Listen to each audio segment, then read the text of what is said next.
Think you know how today's matches will play out? Prove it with Division 1 pick'ems. Follow along and put your predictions to the test. Each week, you can make your picks for both Valorant and League of Legends, or just stick to your favorite game. Predict the winners of our future matches and choose the players you think will have the biggest impact. Every correct pick earns you points. The more points you score, the higher you climb on that leaderboard. At the top, you'll find prizes waiting for you at the end of the split. It's easy to play, adds excitement to every match, and keeps you connected with the action all season long. So lock in your picks, track your progress, and see if you've got what it takes to top the Division 1 Pick'ems leaderboard.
Think you know how today's matches will play out? Prove it with Division 1 pick'ems. Follow along and put your predictions to the test. Each week, you can make your picks for both Valorant and League of Legends, or just stick to your favorite game. Predict the winners of our future matches and choose the players you think will have the biggest impact. Every correct pick earns you points. The more points you score, the higher you climb on that leaderboard. At the top, you'll find prizes waiting for you at the end of the split. It's easy to play, adds excitement to every match, and keeps you connected with the action all season long. So lock in your picks, track your progress, and see if you've got what it takes to top the Division 1 Pick'ems leaderboard.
Think you know how today's matches will play out? Prove it with Division 1 pick'ems. Follow along and put your predictions to the test. Each week, you can make your picks for both Valorant and League of Legends, or just stick to your favorite game. Predict the winners of our future matches and choose the players you think will have the biggest impact. Every correct pick earns you points. The more points you score, the higher you climb on that leaderboard. At the top, you'll find prizes waiting for you at the end of the split. It's easy to play, adds excitement to every match, and keeps you connected with the action all season long. So lock in your picks, track your progress, and see if you've got what it takes to top the Division 1 Pick'ems leaderboard.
Think you know how today's matches will play out? Prove it with Division 1 pick'ems. Follow along and put your predictions to the test.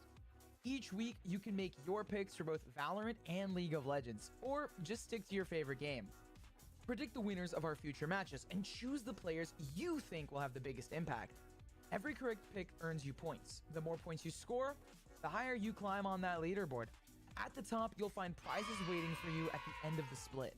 It's easy to play, adds excitement to every match, and keeps you connected with the action all season long. So lock in your picks, track your progress, and see if you've got what it takes to top the Division 1 Pick'ems leaderboard.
Think you know how today's matches will play out?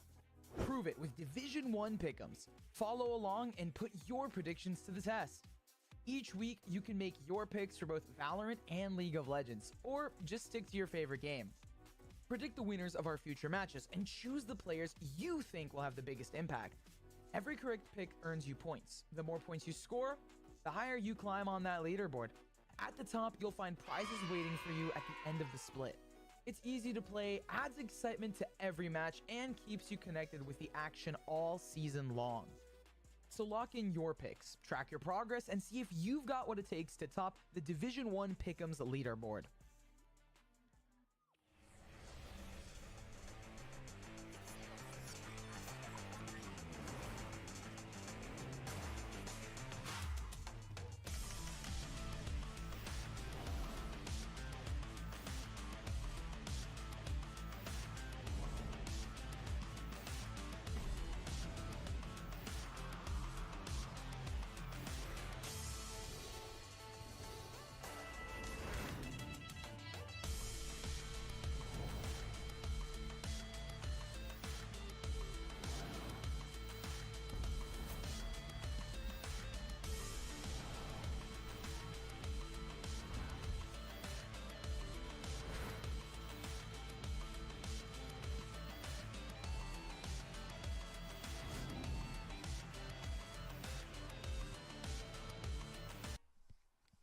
What's going on, everybody? Welcome to week number 6 of Division 1 League of Legends, where we continue to finalize the standings before this regular season wraps up and we get into the very first Division 1 playoffs. We're kicking off today with a matchup between Winthrop and Stony Brook. My name is Gordo, and I'm joined by Ulk Battery on the cast today.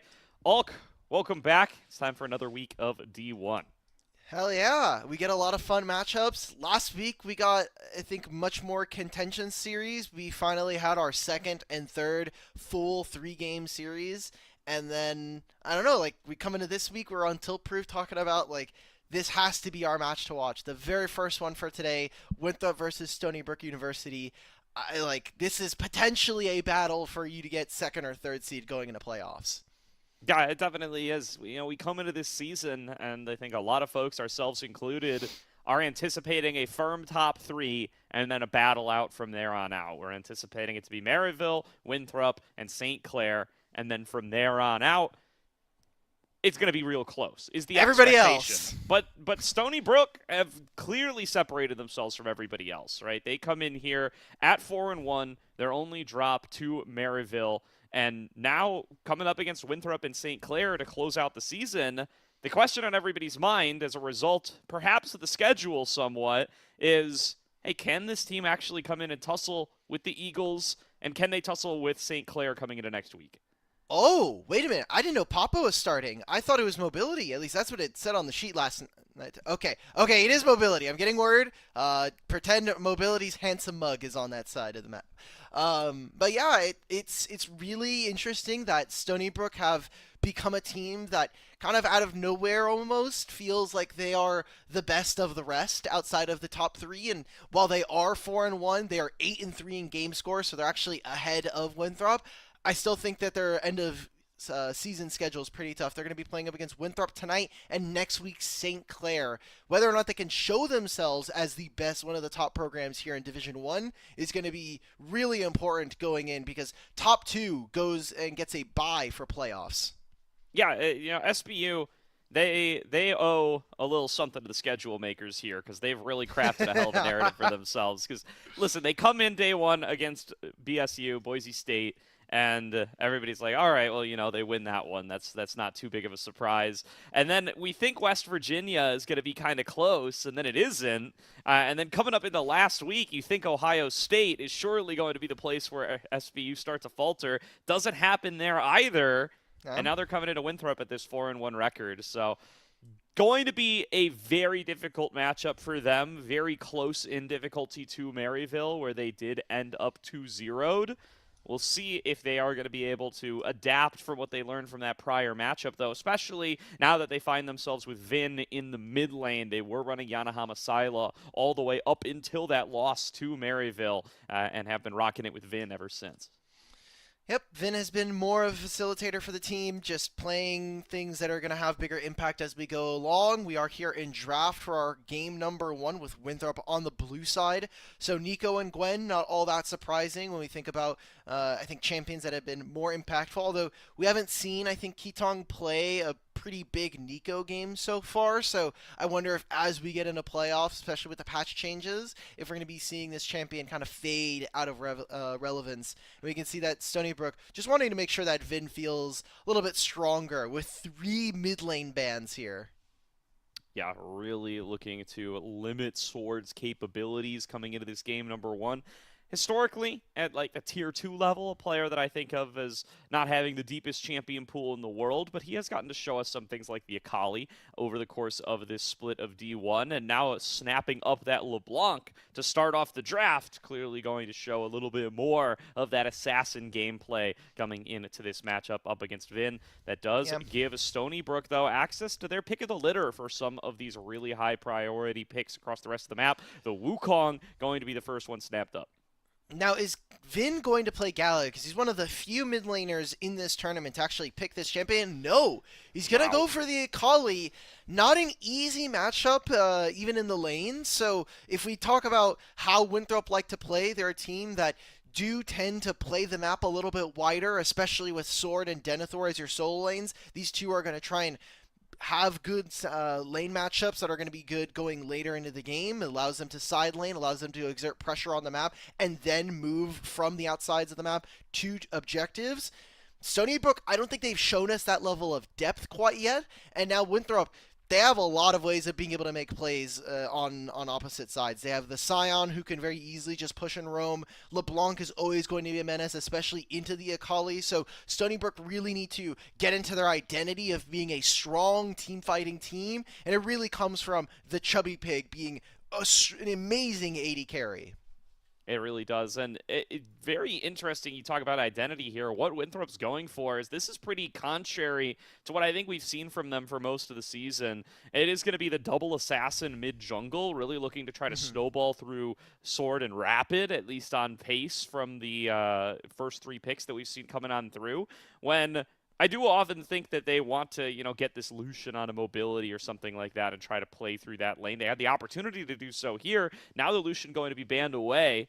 Poppy going to be taken away on the opposite side to try to prevent any kind of anti-dash tech from coming in on towards the Stony Brook side. But these bot lane drafts, I think, have gotten very interesting all of a sudden as Mobility loses access to his most picked and Chubby Pig going to get first crack at whatever remains.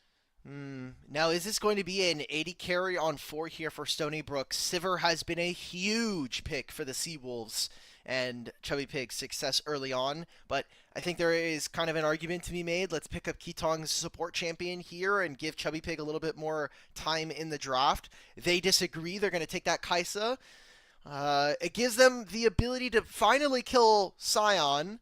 I do think that Stony Brook are a little squishy here in this game, but if we're talking about dive, you have a ton of setup with a Wukong. You're going to have this Mbessa, who should be able to do fine going into the Sion matchup. So I think Winthrop's composition is a bit strange. Rakan is the best pick here for not just the lane, but also connecting with Rapid, but I don't think this team has as much crowd control to slow fights down, so watching how Denethor and Only 35 position and play these fights out is going to, I think, make or break a lot of Winthrop's potential. Yeah, definitely going to be a big part of executing this Winthrop comp. Execution a little bit harder for their side, but I do think they have the ability to counteract a lot of what Stony Brook are going for. It feels like a lot of the fate of this game going to be in Winthrop's hands, as Stony Brook have drafted full dive, but dive who? Rapid going to be able to go invulnerable with Call the Pack here from Nefiri. The LeBlanc going to be very slippery. Denethor, of course, ridiculously tanky and mobility. Drafting this Xayah gets access to Featherstorm, gets the untarget ability, can buy that additional time while the rest of the team gets to pump out their damage. It's going to be tough for Stony Brook to have all the cards in their hand for how they decide to execute this. Mistakes always going to be a possibility. Getting leads always going to be a possibility to be able to play through, just Mbessa and Wukong and Kaisa in their team fighting, but the straightforward game plan of dive in and blow somebody up, you're out of real juicy targets.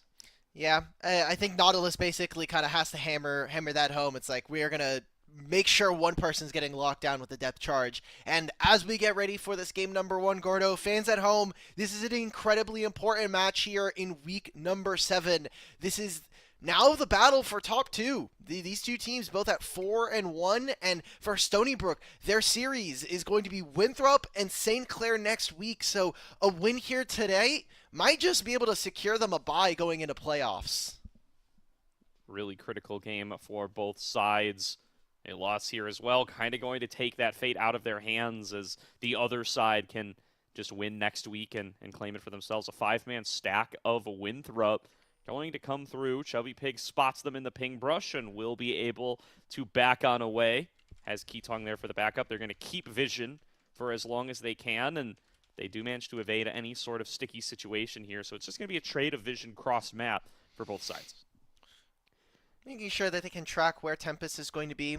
I don't know how you have felt about some of these junglers, but I feel that of the junglers that we don't have a lot of experience with, if you're not familiar with maybe top 8 of Collegiate League of Legends in North America, have actually been not all that bad. I feel like they usually they don't have as many tools as some of our better, more recognizable programs, but players like Tempest, another team that we'll see later on in West Virginia University. I think Sour's also been a very interesting player here in Div 1, so I've been quite surprised with the jungle role in this tournament.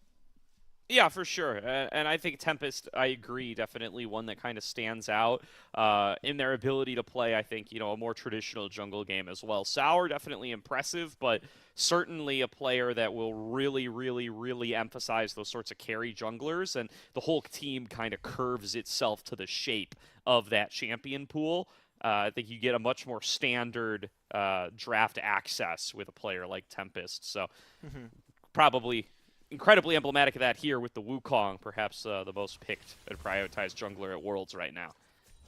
Ooh. So Vin actually opted for Fleet Footwork. I think this is the right play, but does mean that Vin is going to have a little bit less time to play in the lane. Nice early trade coming through here. Only 35 taken pretty low. That's going to be a nice route onto Chubby Pig, but Mobility taking a fair bit of abuse back, and Only 35 will fall below 200 HP. All in all, a nice trade by Chubby Pig and Ketong, and I think this bottom lane, whether or not they can go toe-to-toe with Mobility and Only 35, going to be a massive indicator for what their chances in this series really are. Both junglers are heading bot lane. Oh, only 35. Big One more root for plasma proc. mobility, but yeah, Ketong had enough health to be able to fight it out, and a flash order from Chubby Pig will claim first blood. Mobility trades it right back, though. Now the question is, Ketong, can he get away? He certainly can. A nice move there from Chubby Pig to find the first kill, but 80 carry down for support down feels like it's going to give Mobility a slight advantage. Mobility does get a recall in, and that was a kill going over to both of our marksman players. Chubby Pig getting sold down the river, though. If that one blue minion wasn't on his side, maybe an entire Cathian Rain could have done a little bit more versus the Xayah. But this is kind of the strength of both of these teams. This would have been our head-to-head going into this series. Mobility versus Chubby Pig. Mobility has been, I think, the best 80 carry, and we talked about it on Tilt Proof, potentially being the mid-season MVP.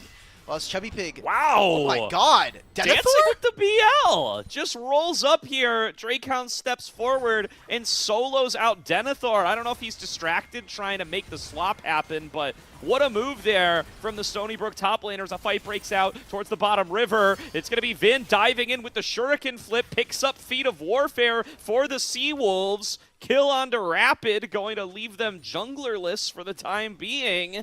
And Stony Brook with a great start all around. Wait, they just started off with 3 kills into this game.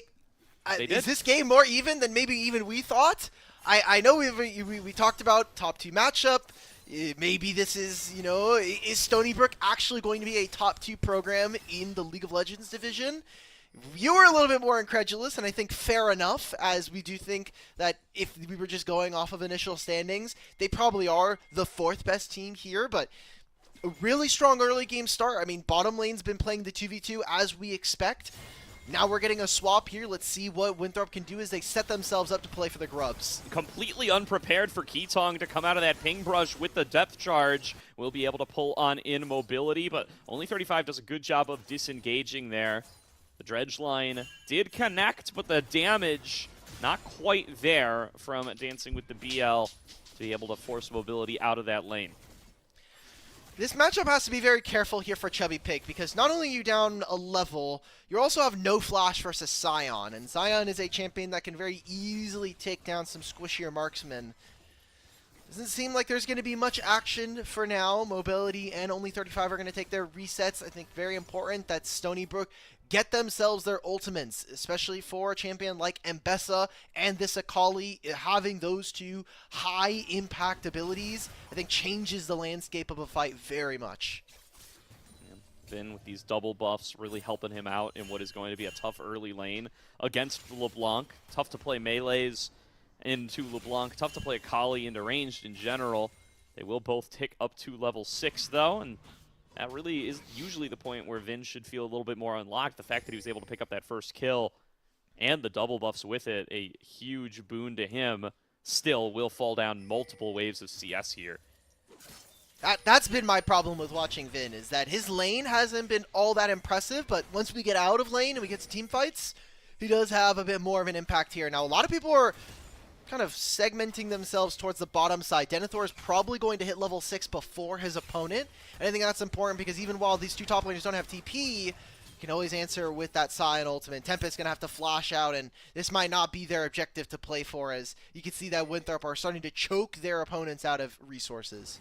Yeah, nice move by Only 35 there. Gets the earlier roam up, joins up with Rapid, and the potential numbers disadvantage forces out Tempest Flash. A nice hook onto Mobility, though. Ketong trying to respond in turn on the opposite side. Rapid is incoming, though. Chubby Pig maybe has over-aggressed, trying his best to back on away. Does not have access to the Flash. Barrier will be popped. Trying his best to pump out the plasma stacks onto Rapid while the cooldowns are down, but just not going to be able to find that last bit of damage. Ketong's heal going to keep Chubby Pig standing. Dives back away from the grand entrance of Only 35 to force the kill back. Mobility going to be traded onto as well. It's a 2 for 2, but Rapid impossibly low, and Tempest is hot on his trail. Lands the crushing blow. 1 or 2 more hits will be able to do it. Double daggers going to regen him a little bit of HP. Waiting for those last few cooldowns on the Nimbus strike. Dashes forward. Invulnerability from Rapid, but the execution will be there for Tempest. It's a 1 for 1 jungler for jungler.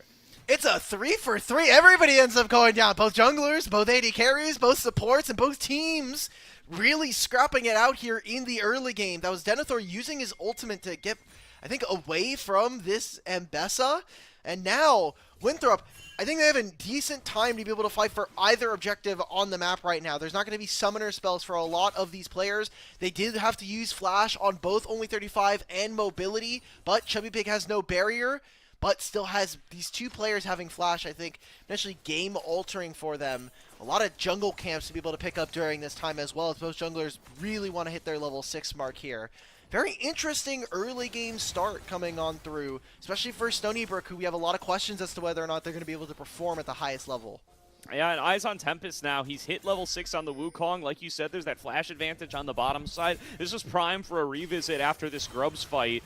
Let's see how it is going to play out. His sword is already on his way up, as SBU have already started them up. The first Grub going to fall on down. They're going to go for an engage onto Sword. He's forced to dash back away with the distortion. Rapid going to back off as well as the Cyclone damage. Quite a big threat there, but now they are without the damage of either ultimate from mid or jungle. Denethor takes a little bit of abuse on his way out. I think they're going to have to settle for 2. Keetong just walks into 3 of them, and he's going to pay the price. Denethor takes him out, and very likely this is going to be smited away. It is a 2-for-1 on the Grubs. Can Winthrop chase down for anything else? They're going to look to engage onto Tempest. Decimating Smash going to connect from Denethor, and that is a death sentence for him. Sword going to be able to clean that one up. Vin doing his best to get away. Going to have to flash away from the grand entrance. Dives back in. Has dancing with his BL on his back, but does not quite have the energy to keep the fight going, and they're outnumbered either way.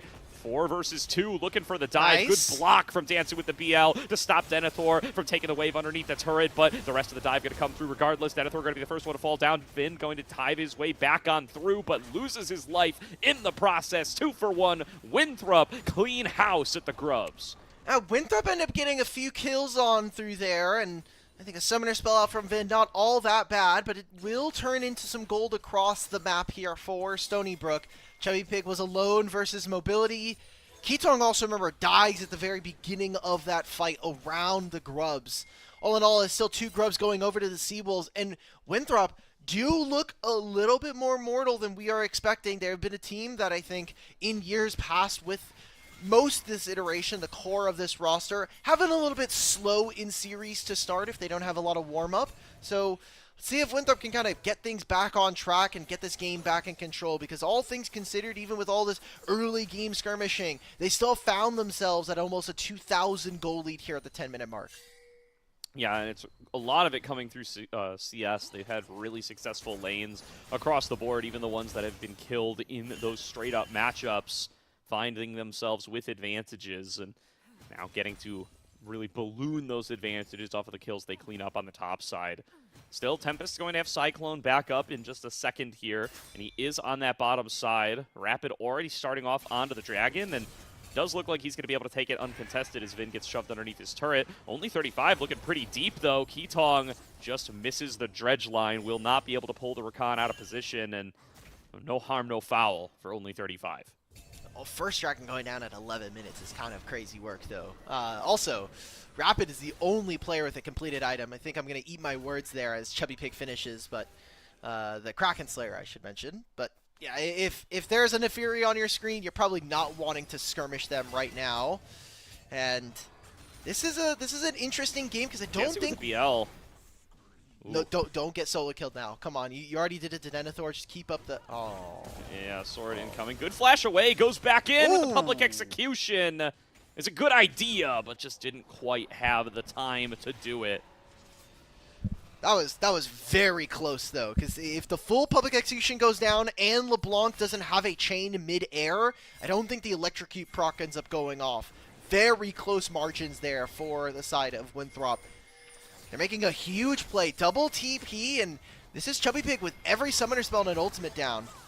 Yeah, should be able to get out of here with that ultimate. Does dash over to the other side as a fight breaks out in mid. Cyclone on a 2 mobility with a massive blade caller. Will be able to claim 1, but does fall down to Tempest on the other side. Meanwhile, Chubby Pig did get finished off in the bottom lane. Flash and ultimate down. Barrier still up, and they find the kill regardless. Now trying to trade back onto Vin. He's going to get stuck inside the decimating smash, and Denethor going to smash him for the kill.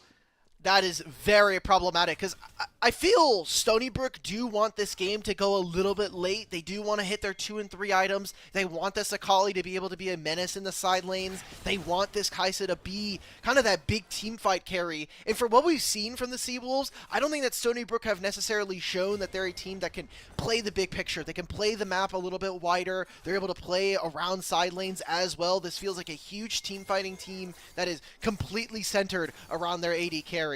And now, that was 3 kills in a short amount of time going over. It is Winthrop with a Dragon lead. I need to see a little bit more out of the Stony Brook team as to how they're going to handle lane allocations and make sure that they can get gold in the right places. Yeah, it's going to have to be play around Chubby Pig at this stage. You got to feel with the amount of gold allocated to him, getting some more of these isolated plates. Ketong being careful to make sure that those do go over isolated to the Kai'Sa. And Dancing with the BL continuing to be the victim of plays like this. It's a 3 versus 1 dive. Chain CC is executed beautifully, and Winthrop will walk away with a killing spree for Denethor. Super close timing there, by the way, because that is without the ultimate. The perfect public execution was not up until right after they would have died. So first turret seems like it's going to be going over to Winthrop right now. Maybe turret fortification makes this a little tough. Remember, it is Stony Brook with two grubs. This is Winthrop getting it, so probably just going to be feats of strength going over to them now. Or oh no, they don't have feats of strength because we haven't seen all of the objectives taken quite yet. Yeah, right. Stony Brook did get the first 3 kills, so we are at 1-1 now. Chubby Pig, though, hit by that chain means that he is done for. Hold still for the grand entrance of only 35. Ketong, though, still aggressing, trying to keep them in this brawl as Tempest and Vin arrive from the mid lane. Tempest going to dive in, finishes them off with a crushing blow as Denethor charges in. Unstoppable Onslaught will be in a 1 versus 3 situation, but they've actually just kind of left Ketong out of here. They realize that they need to back away as Winthrop could have reinforcements in tow, and they do. Ketong Spider-Man's his way out with a dredge line onto the wall and should be able to get himself to safety. I think this is the part of the game that's going to be even more difficult now, as Stony Brook, I feel, are getting pulled around the map. Dancing with the BL dies, and then we see Winthrop move. Mobility gets alone time in the mid lane as we see the Seawolves try to answer on the bottom side of the map, but it turns into nothing. It's a kill that goes over to Crawl, only 35, and I think that they're just bleeding gold all over the map. These lane matchups that we thought were going to go a little bit better for them. Hold up. And trying to come in on the flank, gets spotted by only 35 with the quickness, or actually just the grand entrance there. Quickness as well does get used for the charm, and will be tough for Vin to make anything happen at this half HP bar. So they just create a little bit of space. They push them off of the ramp, and Chubby Pig gets solo killed by Denethor. Not quite going to drop here. The minion damage isn't enough. The refillable potion perhaps making the difference as Dancing with the BL collapsed on the top side, and Winthrop starting to come alive here as they make picks cross map. Gordo, I bet you wish that was Grapes. I know you wish your top laner could do something like Denethor there on the Scion. He makes it look easy. Gets themselves a turret on bottom side, and while this is happening, a Herald comes through for Winthrop. Stony Brook looked very good in the early laning phase, but it has all come crumbling down here now. Has a ton of gold, a lot of experience being lost for the Seawolves. And this is about where we thought this matchup should occur. There's too much of a wealth of experience, and that gap in terms of the amount of games played between these two core rosters should be able to show. And I don't even need Denethor, man. I just need Scion unbanned. I can stick with Grapes. This champion is you want him on his ridiculous. Renekton? You don't like him on Renekton? You don't like him on... Grapes has a lot of champions he can play, all right? But I don't think there's any champions right now that compare to this Scion. This champion is busted with a capital B. As you can see, the full tank build just solo killing out a marksman under turret at 15 minutes.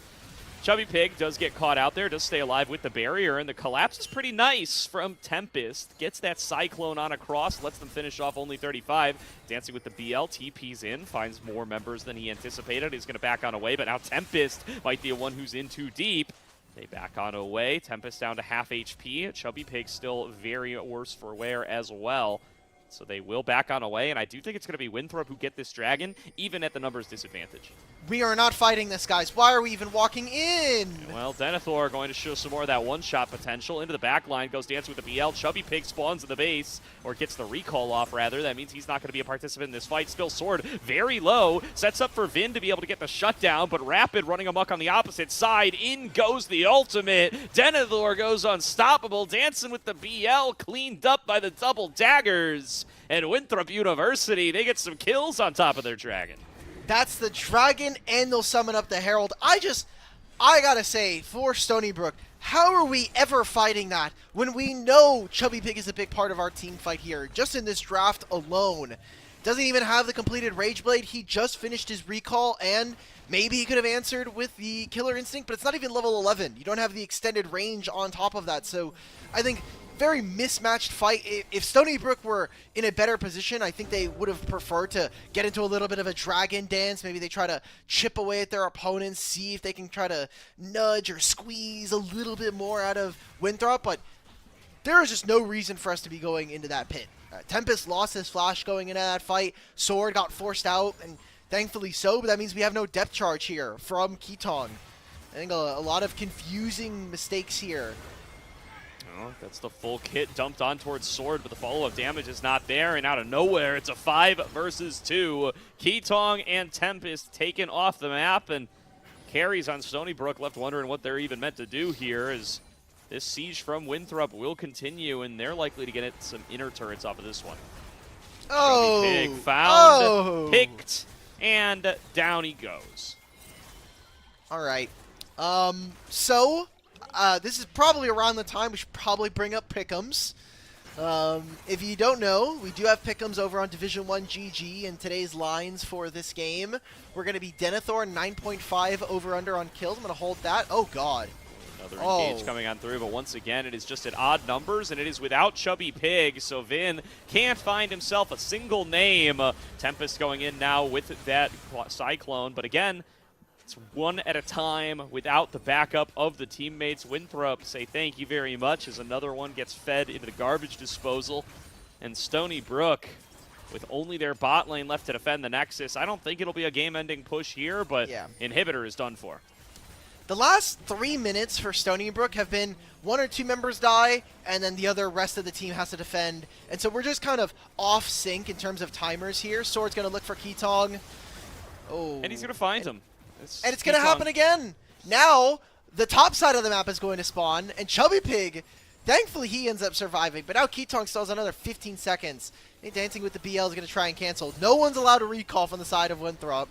Yeah, dashing forward, Tempest going on in. You see, every time they make this play, the health bars on Winthrop get a little bit lower, and the chances get a little bit juicier, but it's all a bait every single time. The Eagles lie in wait, and they pounce on Stony Brook. A double kill to Denethor, and this should be the game-ending push. 20-plus seconds on every member but Ketong as they march on towards the Nexus. And this hits the over on a lot of people right now, because 9.5 kills is what Denethor was going to have. Dancing with the BL, 6.5 kills. That's going to be an under here in this game. 31-11, 21-minute game here from the Eagles as they take game number 1 of this series. Yeah, respawns come through, but too late. Winthrop University, after a back-and-forth early game, they find their stride, and they make quick work of the Seawolves. All right, so I am a little bit worried now because I want to go back to the pick'ems real quick. 9.5 kills for Denethor. Dancing with the BL, 6.5 kills. Chubby Pig, 4.5 deaths. And Mobility, 3.5 deaths. Chubby Pig is over. Already have that one. Denethor is over already in game number 1. And Mobility is at 2 deaths. We got 2 he's allowed to die 1 time in the next game. Yeah, Dancing with the BL leaves with how many kills? I think I missed that one. 2 kills in this 2 kills. In this one. All So right, he needs so that 5 one's more for the over. Yeah, that one's still a little bit more of a toss-up. We will find out as that game number 2 breaks on out. But Yeah, I mean, all in all, I don't think it's the path that we expected to get there with. I think a really strong early game plan coming out of the Seawolves and some nice work in the 1v1 mechanics as well. You know, that solo kill coming through for Dancing with the BL nice and early, but not enough to be able to overcome what were some lane deficits that got created over time, and certainly not enough to be able to tussle in that mid game, making some poor decisions around where they face checked and with how many members, and it ends up costing them big time. Very weird game, but aside from some of the early gaming that we saw from Stony Brook, this is exactly the Winthrop that I think fans at home should be expecting. Winthrop are a top 2 program here in Division 1 across both League of Legends and Valorant. And this league team has been the most consistent, only falling at the very beginning of the season in a close series against Maryville. Yeah, well, we'll find out. We're going to throw it to a quick break here as we do get into draft for game number 2. Stay tuned. Winthrop going to take on Stony Brook for the second game in this best of 3 as soon as we're back. Think you know how today's matches will play out?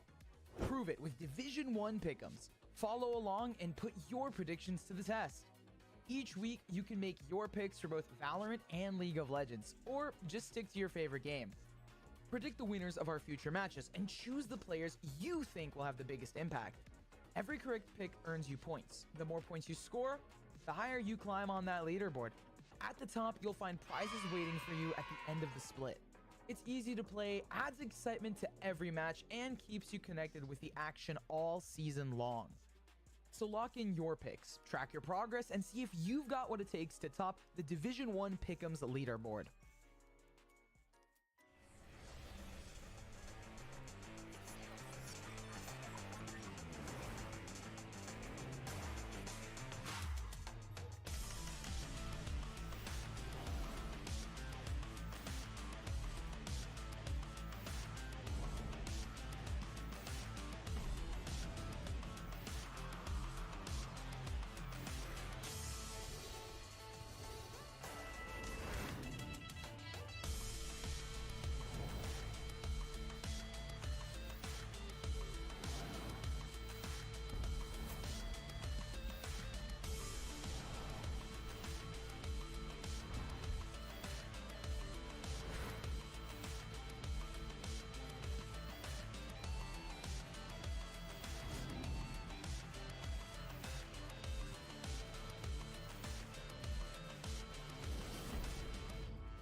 Think you know how today's matches will play out? Prove it with Division 1 pick'ems. Follow along and put your predictions to the test. Each week, you can make your picks for both Valorant and League of Legends, or just stick to your favorite game. Predict the winners of our future matches and choose the players you think will have the biggest impact. Every correct pick earns you points. The more points you score, the higher you climb on that leaderboard. At the top, you'll find prizes waiting for you at the end of the split. It's easy to play, adds excitement to every match, and keeps you connected with the action all season long. So lock in your picks, track your progress, and see if you've got what it takes to top the Division 1 Pick'ems leaderboard.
Think you know how today's matches will play out? Prove it with Division 1 pick'ems. Follow along and put your predictions to the test. Each week, you can make your picks for both Valorant and League of Legends, or just stick to your favorite game. Predict the winners of our future matches and choose the players you think will have the biggest impact. Every correct pick earns you points. The more points you score, the higher you climb on that leaderboard. At the top, you'll find prizes waiting for you at the end of the split. It's easy to play, adds excitement to every match, and keeps you connected with the action all season long. So lock in your picks, track your progress, and see if you've got what it takes to top the Division 1 Pick'ems leaderboard.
Think you know how today's matches will play out? Prove it with Division 1 pick'ems. Follow along and put your predictions to the test. Each week, you can make your picks for both Valorant and League of Legends, or just stick to your favorite game. Predict the winners of our future matches and choose the players you think will have the biggest impact. Every correct pick earns you points. The more points you score, the higher you climb on that leaderboard. At the top, you'll find prizes waiting for you at the end of the split. It's easy to play, adds excitement to every match, and keeps you connected with the action all season long. So lock in your picks, track your progress, and see if you've got what it takes to top the Division 1 Pick'ems leaderboard.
Think you know how today's matches will play out? Prove it with Division 1 pick'ems. Follow along and put your predictions to the test. Each week, you can make your picks for both Valorant and League of Legends, or just stick to your favorite game. Predict the winners of our future matches and choose the players you think will have the biggest impact. Every correct pick earns you points. The more points you score, the higher you climb on that leaderboard. At the top, you'll find prizes waiting for you at the end of the split. It's easy to play, adds excitement to every match, and keeps you connected with the action all season long. So lock in your picks, track your progress, and see if you've got what it takes to top the Division 1 Pick'ems leaderboard.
Think you know how today's matches will play out?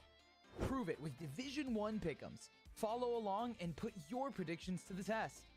Each week, you can make your picks for both Valorant and League of Legends, or just stick to your favorite game. Predict the winners of our future matches and choose the players you think will have the biggest impact. Every correct pick earns you points. The more points you score, the higher you climb on that leaderboard. At the top, you'll find prizes waiting for you at the end of the split. It's easy to play, adds excitement to every match, and keeps you connected with the action all season long. So lock in your picks, track your progress, and see if you've got what it takes to top the Division 1 Pick'ems leaderboard.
Think you know how today's matches will play out? Prove it with Division 1 pick'ems. Follow along and put your predictions to the test. Each week, you can make your picks for both Valorant and League of Legends, or just stick to your favorite game. Predict the winners. Welcome back, everybody, to Division 1, where Stony Brook move over to blue side, down 0-1, up against Winthrop, looking to try to cement themselves a spot to compete for top 2 in the Division 1 regular season. So far, not off to the greatest of starts, Alk, but that early game did show some promise. That's about it. That's the only part that actually showed any kind of promise, because we got into the mid-game, and Winthrop were bleeding them dry for gold and a lot of objectives as the game went forward. So hopefully on blue side they can do a little bit more. Last game we did see that Stony put forward 3 mid-lane bans versus Sword, and turned out it wasn't enough, especially with the little Blanc coming out from Winthrop's mid laner. So what else are we going to see? It is now going to be an adaptation. We're going to see Rumble ban. I wonder if they're going to try to prioritize some comfort here for Dancing with the BL. That is going to be the question. As the rise of Rumble bans, like you said, there goes the Gwen as well, to try to disrupt some of these top lane pools. The rise is going to be directed over towards Sword as well, one of his more comfortable champions over the course of his League of Legends career. They do look to continue to try to cement Vin a safer matchup. And all in all, I do think that, the LeBlanc versus Akali was not the be-all, end-all of that matchup. And had the rest of the game gone a little bit differently, I think you could have found angles on Vin's Akali to find some value. So we'll find out what Sword's choice is going to be coming into the second game. But he just doesn't have as many bans directed at him this time. Orianna's still up. I wonder if that's just going to be the first pick for SBU. Some of the better duos with it no longer available, but you can still build something around the Orianna. I mean, Orianna Xin Zhao still is very powerful as a potential here. Yeah. I know, folks at home, we don't have the Fearless bans, but if you don't see it, then it obviously was It must have been played in game number 1. That's the logic we're going to go with. Yeah, Jace here. Interesting. I wonder if this is going to be a solo lane Jace for Sword. Expect that it could be here for Denethor, but I don't think you really want to play Jace into Yorick, so I think they're going to try and leverage the flex here, and they also get Yunara for mobility. Yeah, I mean, I think they're just going to maintain an active flex here, waiting until the second round, right? If they don't take Yorick here, then you could ban the Yorick and give it to Denethor. Otherwise, keep it alive as a flex. There goes the Yorick coming through for Dancing with the BL, who should be plenty happy with the matchup, assuming it is going to be Jace, but does leave yourself open to counterpick, right? You go for something like the Cho'Gath. That is very, very fun to play up against the Yorick. Really gets to turn what is normally a miserable matchup around. Caitlyn into the Yunara, looking for an aggressive laning phase here. And now the question going to sit with Winthrop for what kind of duos you want to ban away. They just snap up the Lulu to go along with the Yunara, and now which of the binding champions do you want to remove? Nico already banned away. Morgana Lux, could it be that simple? Maybe. We've also seen that Caitlyn has done very well with more of the traditional kind of marks or engage supports. So it's all about if they can actually play. Maybe this just turns into like a Caitlyn Bard angle, because I don't really think you want to play engage into Lulu. This is actually one of the more stronger pairings we've seen with Yunara. She seems like she works really well with Enchantresses and giving mobility kind of keys to the kingdom here. Winthrop are notoriously, though, a little less tanky here in this game. I don't think if Stony Brook could actually survive as they go forward in the game, maybe there's potential for them to be able to play here. I am worried about what their jungler is going to look like throughout for both of these teams now that Xin Zhao is also taken off the table. And Pantheon going to join that Xin Zhao as well. So jungle pool very, very pinched, especially with the Wukong also missing from that previous game. Now we're going to find out what the selections are going to be. Vi still up, although a little bit less popular on current patch than it has been previously. They're going to still keep the flex alive. I mean, this could be Aurora for Denethor to face off against the Yorick, perhaps slightly better of a matchup than the Jace, and then putting the Jace up against the Orianna. I mean, they could flex it either way that they choose. Oh, Keaton! We're cooking. Didn't you have a stat about Ultimate Fearless for Keaton? Yes, he broke it instantly because he picked Nautilus the second time. But damn. So, oops. Damn. But up until today's game, Keaton had not played a single champion more than once throughout the entire event. The Nautilus, the first one for him to take a second time. But there's that Vi that we mentioned earlier, strong pairing along with the Orianna and some hard engage for a team that is otherwise lacking in that department, as here comes Zyra for Rapid. Okay. I think Zyra's interesting, but this Winthrop comp is fully, we're going to outplay you. We're going to have better control of space. We're going to have abilities that kind of stop or mitigate your ability to walk forward and use the range of a champion like Orianna and Caitlyn. I'm a little worried here, Gordo, because if we can actually have an even mid-game, I think that for Stony Brook, this Zilean can be a huge problem, especially with Zyra plants giving him extra things to latch on with his bombs.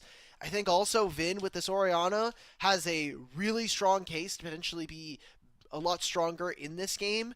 It is going to be that Aurora top going over to Denethor. I was going to say Aurora versus Orianna, at least in Tier 1, is one of Aurora's weakest matchups. So I think this is going to be a game where hopefully we could see Stony Brook actually come properly to team fights.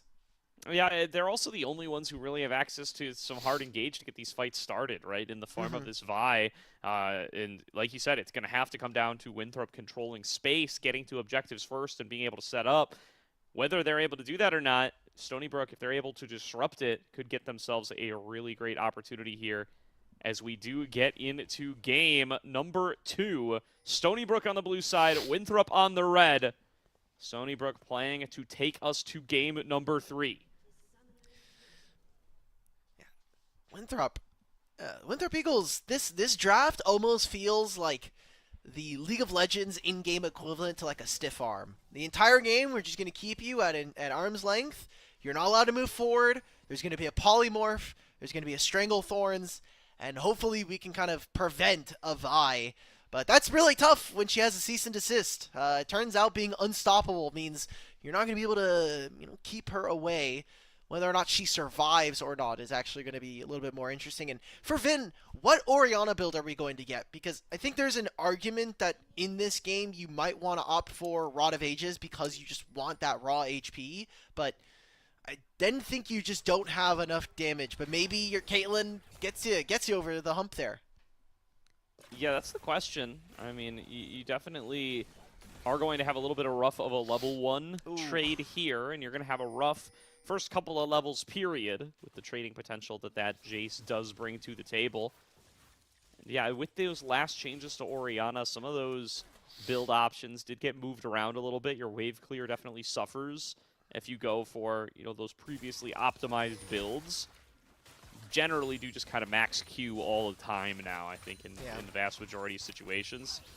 I do think that would have likely been the choice of the Jace regardless, but worth pointing out. And now Sword, with that level 1 trade, already going to start taking advantage in the mid lane and just trying to keep Vin on the back foot. Only 35 is getting poked out, but they have control of this bush on the bottom side. It's just unfair for the mid lane matchup. Jace gets to start off with 2 abilities. Technically 3 if you count using your ult as 1. So Vin only gets 1. Attack modifier. He's going to hit level 2 soon. But this bottom lane, this is the strong part about Yunara is if you get into a longer lane, if you can kind of get some time alone with an AD carry, or even, again, still have this Enchantress next to you, this 2v2 actually becomes very, very dangerous, and Yunara can kind of be a duelist from the marksman position. She's very similar to, like, I think Release Kaisa is more along those lines, or a champion like Vayne from years past. Yeah, for sure. So going to be a little bit of a quieter laning phase from SBU, as they do find themselves shoved in both top and mid and bot. So they're going to have to rely on Tempest to be able to come and try to turn around some of these early laning states, but far too early to discuss this, as even the Scuttle Crabs haven't spawned yet. Rapid already moving in, trying to spot out where Tempest is, and perhaps even steal away some little bits of gold, if not, at the very least, force them off of the Scuttle Crab. A little too late to find them on Krugs, but Scuttle Crab ripe for the taping, and they now see that Tempest is crossing over to topside. Oh, top lane! Desi the BL just got solo killed. Alright, jungle diff. I was going to say, I don't think that Tempest saw the plants go down versus Rapid on the Krugs there. No mana for either of our mid laners.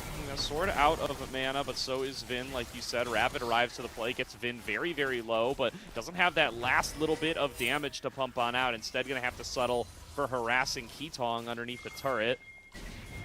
Pushing around on the top side is Tempest, but without follow-up, won't be able to make too much happen in and around this mid lane. Teleports channeled by both mid laners to be able to get back into the action. Ooh, and this is going to be another rough trade for Vin. Sword waiting for him. Going to tunk him down to about half HP and continue the lane where they left behind off. though. Looking at Tempest, does Tempest trying look to for flash? come in. Nice flash, Vault Breaker. Sword flashes back away, but Keetong is here as well. Sword outnumbered and outgunned will go down. It is a 1-for-1 scoreboard. Wasn't as, contentious as maybe I thought. There was still that flash from Tempest that basically makes that play happen. But Keetong, I think, has such an important champion here in this game. The slow versus basically none of these tanks is going to make or break a lot of these fights. Thankfully, Sword does have Phase Rush, so as long as he can get that down, then he can kind of escape the 99% slow that we'll be expecting later on. But it also changes some of the flavor of this game because Keetong, as a support, is not going to have as much access to experience as some of his counterparts. Oh, Denethor is stuck. All right, is going to be able to jump his way back over. And I think Dancing with the BL likely to fall down as a result. He's kind of stuck in this long lane, trying to run away from the Aurora, and she will stay on top of him. Denethor with a second solo kill. Sword in between mid lane turrets, and with nowhere to go, will go down for a second time. Are we watching live League of Legends draft protest coming on through from Winthrop, from their mid laner? Maybe Sword just didn't want to play Jace. I don't know. Kind of a tough spot to be in, especially with Vin getting the wave. Only 35, flashing over a Raptor wall. Okay, I don't know what the hell's happening anymore, Gordo. There are things happening on this screen that I don't think should be replicated by the folks at home. Oh, I would definitely say that frequently on this stream if I had to give that sort of disclaimer. But for now, I certainly do agree with you in this particular instance. It's an aggressive laning phase out of Winthrop. Like you said, they are looking to outplay with this draft, but see if they're going to be able to do it in 2 out of 3 lanes, because mid lane's certainly not going their way. Keetong getting chased down by Mobility, though, and Mobility ready to cash out on that potential. And here comes Rapid coming in on the bottom side, looking to get onto Chubby Pig. Barrier going to be able to keep him alive. The return damage is just not enough for Stony Brook to get too much of anything, so it's going to be a nicely set up push here for Mobility, only 35 in Rapid, and no response cross map. This seems a little bit weird. This is going to be Keaton using his teleport timer, so he's going to pick up this wave. Again, we talked about experience being important in general, but especially for a champion like Zilean, where a lot of your power budget is put into having a massive revive ultimate. It's going to turn into Dragon here for the Winthrop Eagles. And also, I wanted to note with this Zyra, making sure that she gets ahead, that she's able to get farmed, I think an important part to this game. So Winthrop going for a draft that feels like they need a lot of resources in a lot of their roles. Like, you want a 3-item Yunara, you want to make sure that Jace is ahead, Aurora's already doing well for herself, and Zyra's a champion that does very well with gold. So seeing how and where we see allocation of resources is going to be, I think, interesting for the Eagles. Should certainly be interesting. And their options are kind of getting weirdly shaped by the way that these lanes are playing out, right? I think you could definitely imagine a world where the Jace is ahead and is kind of expanding a lead from mid out, but that opportunity kind of a little limited now with how these first couple of trades have gone, and the fact that Vin is not really out of contention. He's down a little bit of CS. He called this out as kind of a tendency, especially up against some of these tougher mid-lane opponents, but certainly not in any kind of position where he's not going to be able to be a participant later into the game. Should be able to hit his first legendary item relatively on time, but mobility looking to chase Chubby Pig down. Flash already blown, and I don't even think that's going to be enough. Mobility just needs one more skill, finds the laser, and down goes Chubby Pig. Meanwhile, Sword getting engaged on in mid lane. Should be able to walk this one out. Nice double bomb from Keaton, but without a follow-up, it is only a flashy move, not anything impactful. So while that was happening, Vin died mid. So legendary caster curse from yourself here, Gordo. Great job from us here at the booth. And anytime. Now, Winthrop, they get 2 kills. They get, hopefully, a turret plate in this bottom lane for Yunara. And now 3 grubs.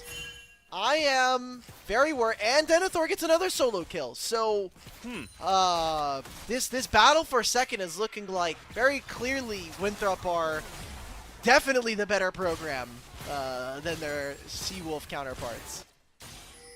Certainly coming out with the better performance over the course of this series. Nice dodge there from Vin. Shockwave doesn't connect on a Rapid, only onto Sword, and even then it's not going to stop Sword from transforming, firing off a blast, and taking him down. Sword gets his first of the game there, and Stony Brook now having to contend with more and more gold getting funneled into all 4 carries from the side of Winthrop. Well, this is just unfair, I think, from my perspective, because Jace had so much more airtime during the hit animated show Arcane, and are we past the statute of limitations on spoilers? Surely. Okay, Orianna was only shown like maybe twice in the entire series, so maybe for an entire like minute and a half if we're being generous. So, arguably not even all, not at all. Arguably just the human version that this champion's based on, right? But we're really gonna get deep into the lore. I wish we got the Arcane skin for her, because the design that they had for her in that show is beautiful. Only 35, looking around. Not quite able to get the slows down. Rapid waiting around on the other side, though. Good. That is an attempted look on towards Sword. They're staying hidden so that they can find a potential pick here. Mobility available on the side. Only 35 deep behind enemy lines, and nobody actually pulling the triggers here. They've definitely lost track of 1 or 2 members from the Stony Brook side, but Winthrop not able to really capitalize. Now Rapid going to show, as does Only 35, to try to compete onto this Gromp.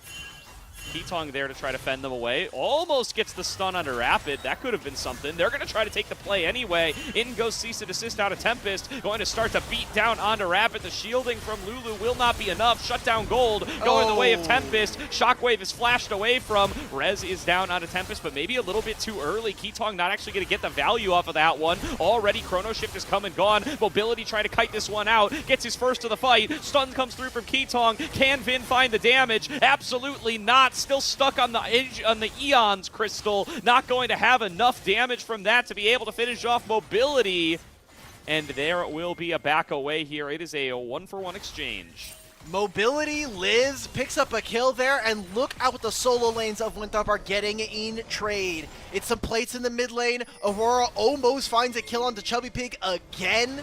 So he's getting plates, he's getting paid, and Winthrop, it was crouching Yordle leaping vibe that ends up kind of making a big difference. 9-3 to the kill score. Oh, who's ganking who? Only 35 gets locked inside the procession with a bunch of ghouls. Looks like he's going to drop on down, but Sword arrives to play in time. Catalyst of Eons. That's the name of that item, by the way. I haven't had to say that name in a long time. You were just getting confused with the jungler that exists over in the Cyto Combines. I get it. You know, True. But here we go. Pretty strong start here for Winthrop. They've solo killed their lanes multiple times.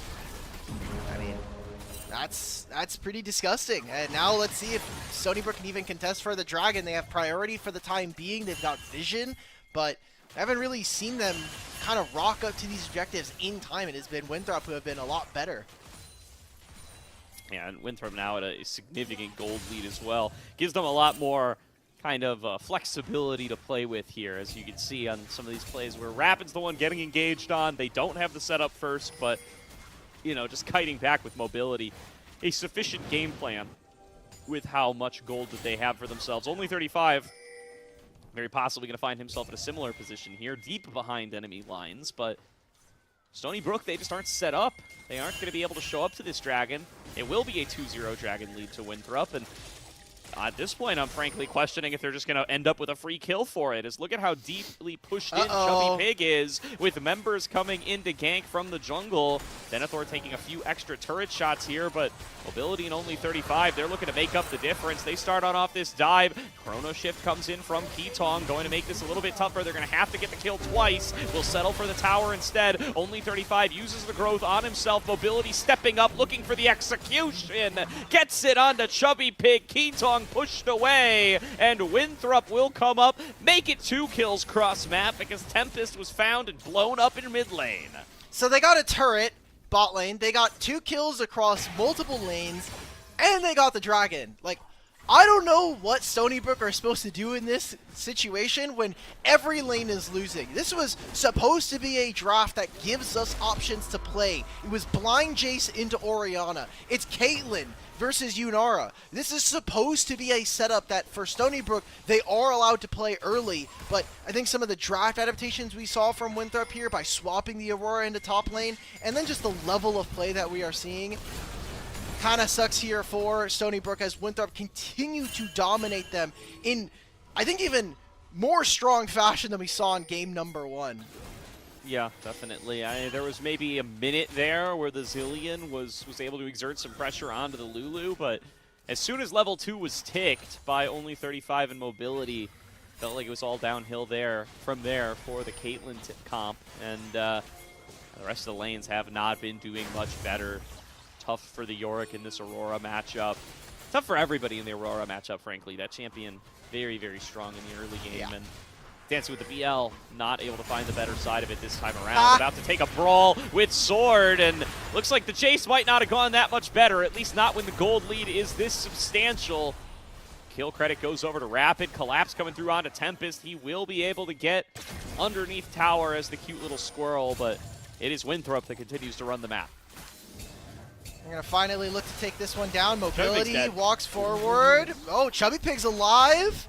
Doesn't end up getting a kill trade onto him, but this is the Caitlyn, the part of the Caitlyn game that's not fun. Crawling lane through 5. Mobility is completely bailing on Mr. Only 35 here. He wants that kill onto his lane counterpart in Chubby Pig. Only 35 managed to survive for long enough now. Mobility with an opportunity to just unleash onto each champion on his screen. Gets Tempest. Ketong is at a sliver. Once again, Chrono Shift will not be procced, so he's going to be stuck at that health total. And Winthrop continue to take everything. Just absolutely dominating them here. Winthrop, this is exactly the Winthrop Eagles we wanted to see coming into this matchup. They've had very dominant starts here to the tournament, only losing to Maryville at the very beginning of week number 1, our first matchup of Division 1 here in the fall. But everything else has been almost perfect from them. They had a tough series versus St. Clair, but that's about as close as it has been. It has been all 2-0s aside from that for them, and kind of taking care of business. I think finally starting to put a difference, a bit of a gap in between our top 2 programs, our top 3 programs potentially here. And Stony Brook just not really able to play ball. Yeah, I do think there will be still an interesting conversation to be rehashed next week about how Stony Brook look against St. Clair. That is a team that I think has a few more obvious gaps compared to the Winthrops and the Maryvilles of the world. Did drop to both of those teams. But the Stony Brook versus Winthrop argument appears to be being quite settled in real time here by Winthrop as they find Dancing with the BL once again and will balloon their gold lead to 11K. That's just going to be Herald, and then if they really want to, they've got Dragon that they can play for and put themselves on soul point at 18.5 minutes here. Just strong showings all around here for the Eagles. I mean, you gave Mobility a hyper carry, 80 carry. That is a recipe for disaster. Sword's just going to get a solo down on the Chubby Pig. And with 3 grubs, that might just be inhibitor turret falling. Nothing for Stony Brook to be able to look for, especially versus an Aurora. They are now just trying to death squad between between this Orianna, Vi, and this Zillion. Yeah, I think Sword heard your comment about protesting the draft and says, me, never. He is deathless since then and starting to really dominate on this Jace. Just needed to feel out his way a little bit. Hasn't played the champion in a while. Usually this is more Denethor territory. But making good use of the flex towards the later 2/3 of this game.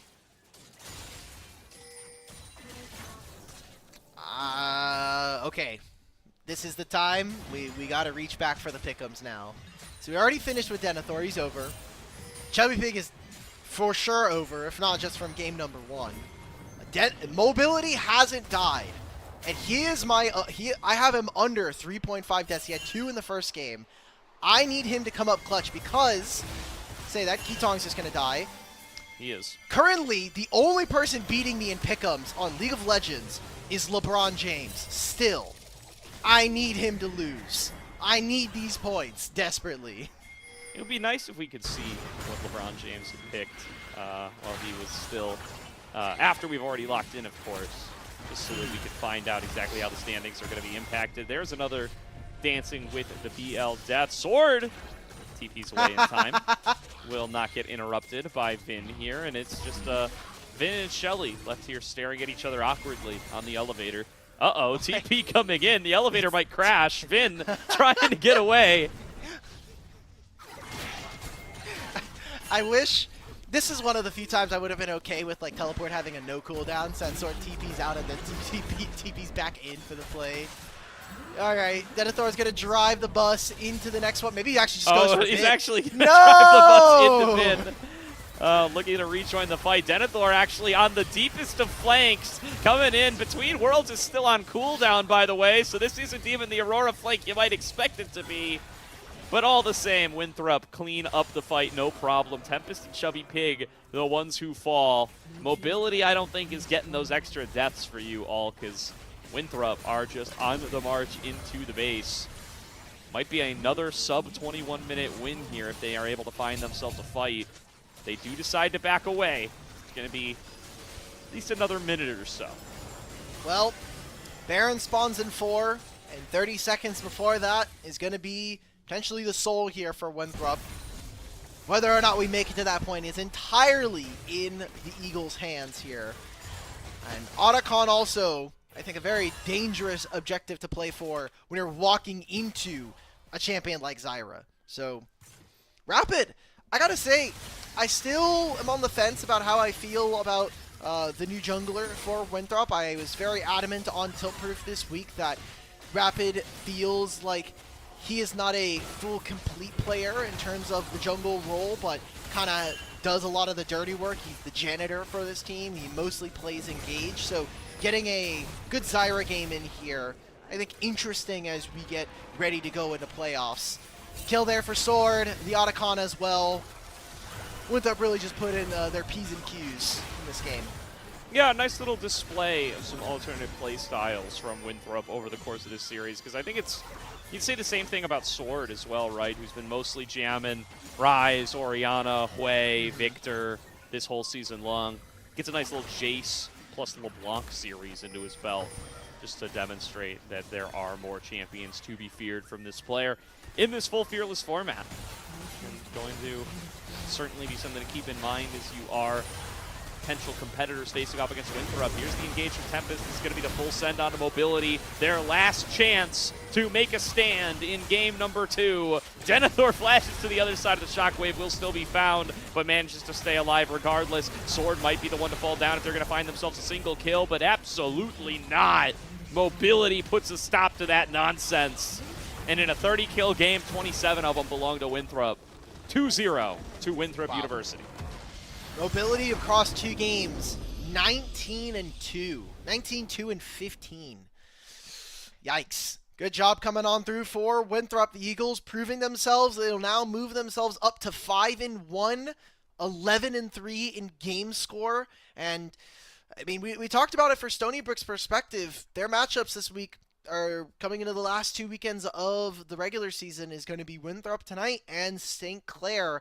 St. Clair have been known for their really strong early games, so you need to see a little bit more out of the Seawolves if they want to keep in contention, because now it's basically a fight for third. Can they even hold on to that third place spot, or are they going to slip into that fourth position that we are imagining this team should be at?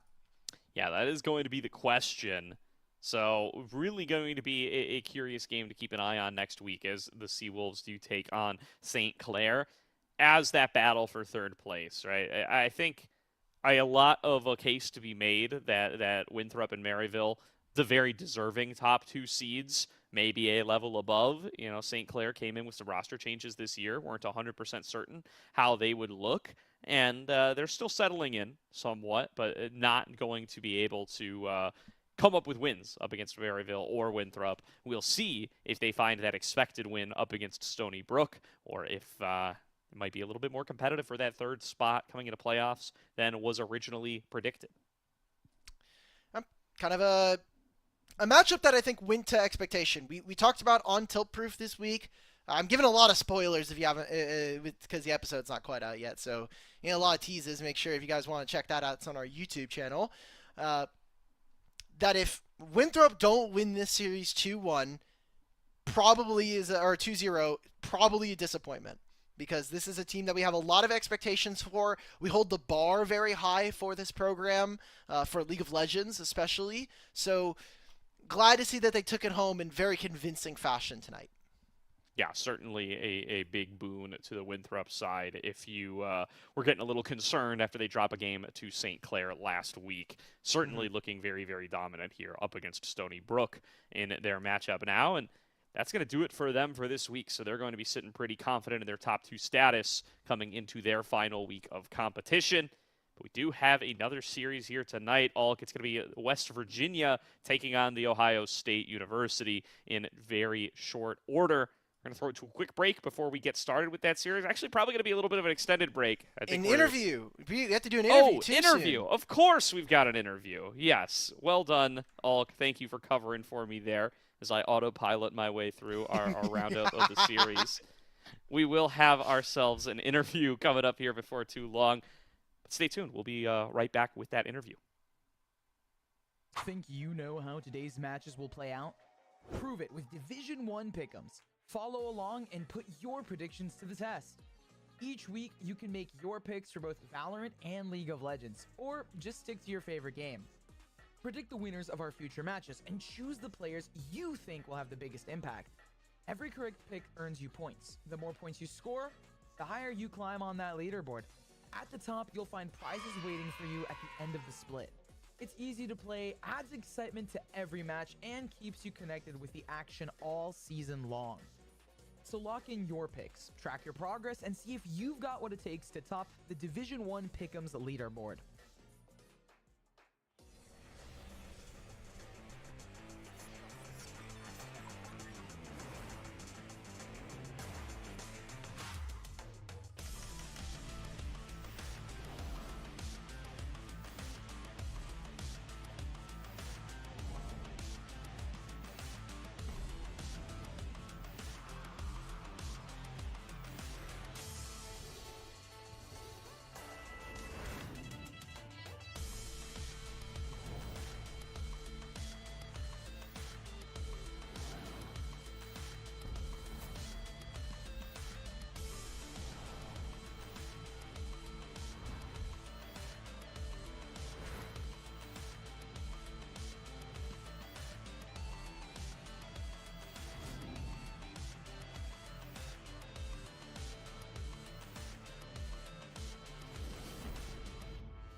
Think you know how today's matches will play out?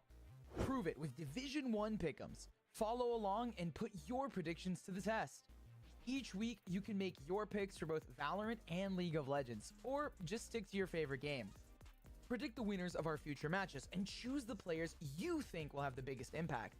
Every correct pick earns you points. The more points you score, the higher you climb on that leaderboard. At the top, you'll find prizes waiting for you at the end of the split. It's easy to play, adds excitement to every match, and keeps you connected with the action all season long. So lock in your picks, track your progress, and see if you've got what it takes to top the Division 1 Pick'ems leaderboard.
Think you know how today's matches will play out?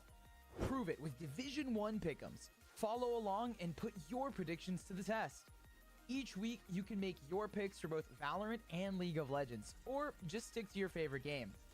Predict the winners of our future matches and choose the players you think will have the biggest impact. Every correct pick earns you points. The more points you score, the higher you climb on that leaderboard. At the top, you'll find prizes waiting for you at the end of the split. It's easy to play, adds excitement to every match, and keeps you connected with the action all season long. So lock in your picks, track your progress, and see if you've got what it takes to top the Division 1 Pick'ems leaderboard.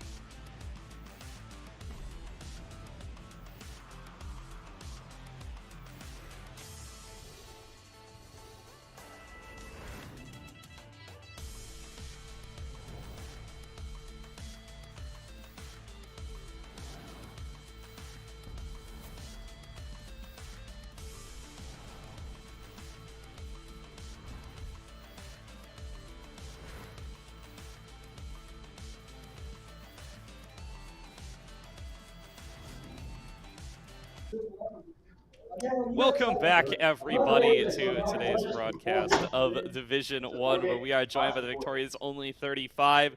Congratulations on the win. I got to start off by asking Only 35, if you're here on the interview, who's going to be standing behind you while we wait for everybody else? I saw Tails.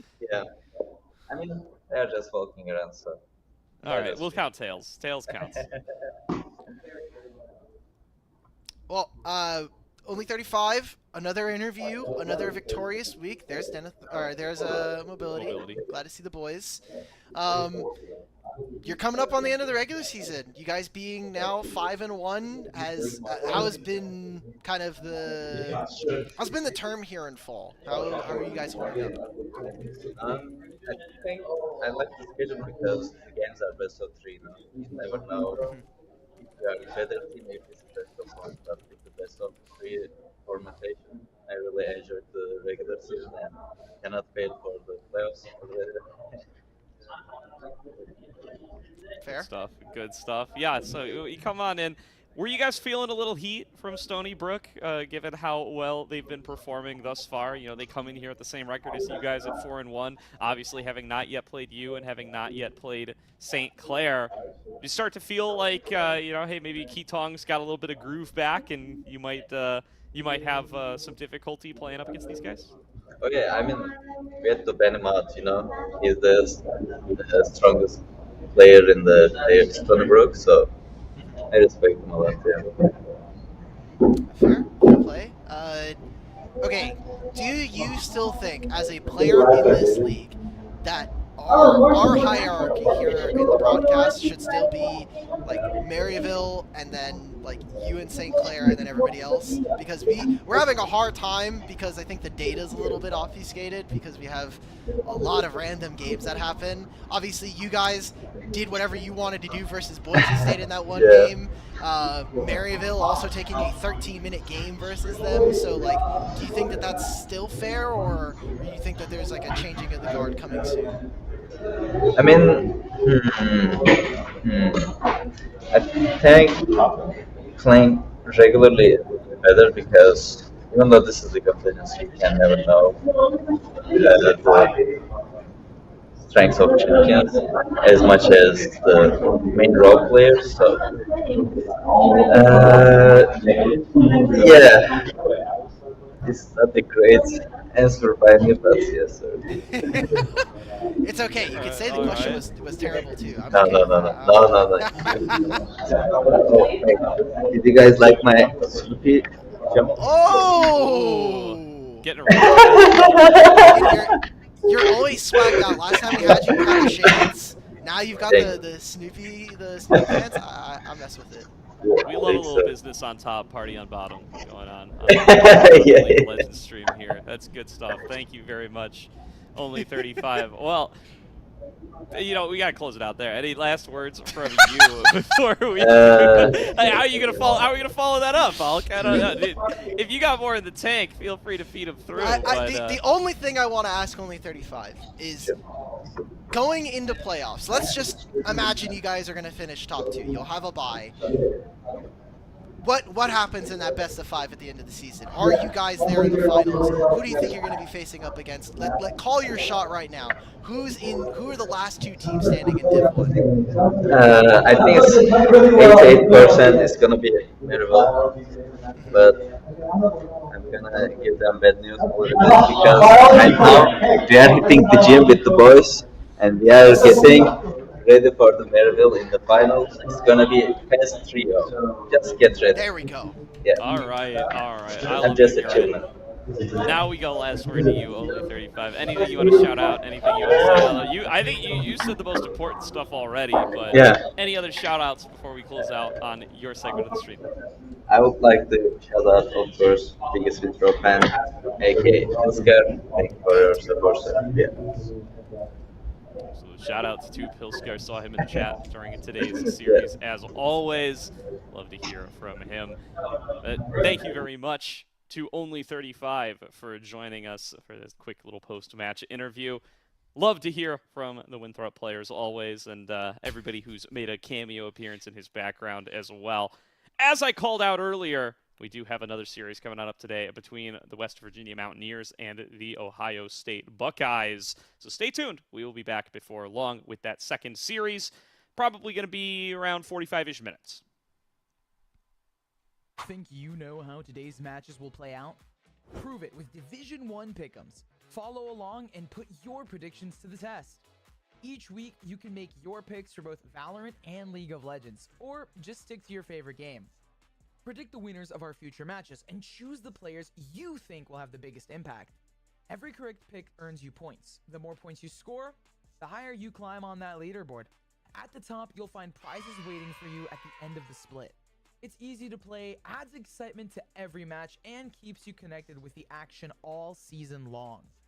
So lock in your picks, track your progress, and see if you've got what it takes to top the Division 1 Pick'ems leaderboard.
Think you know how today's matches will play out? Prove it with Division 1 pick'ems. Follow along and put your predictions to the test.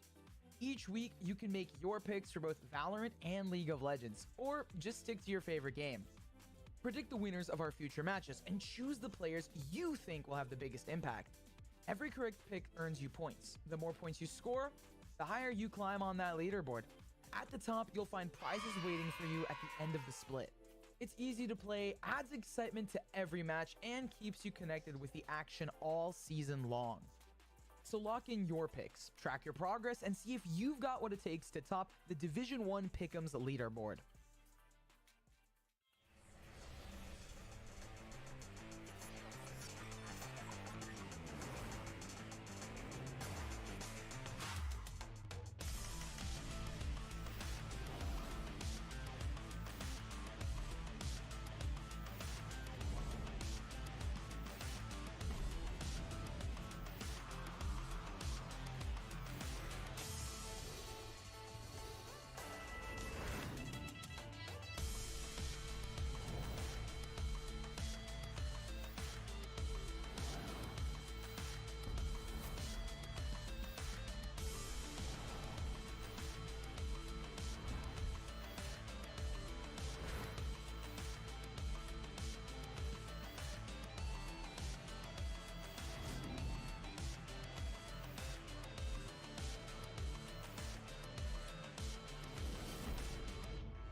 Think you know how today's matches will play out?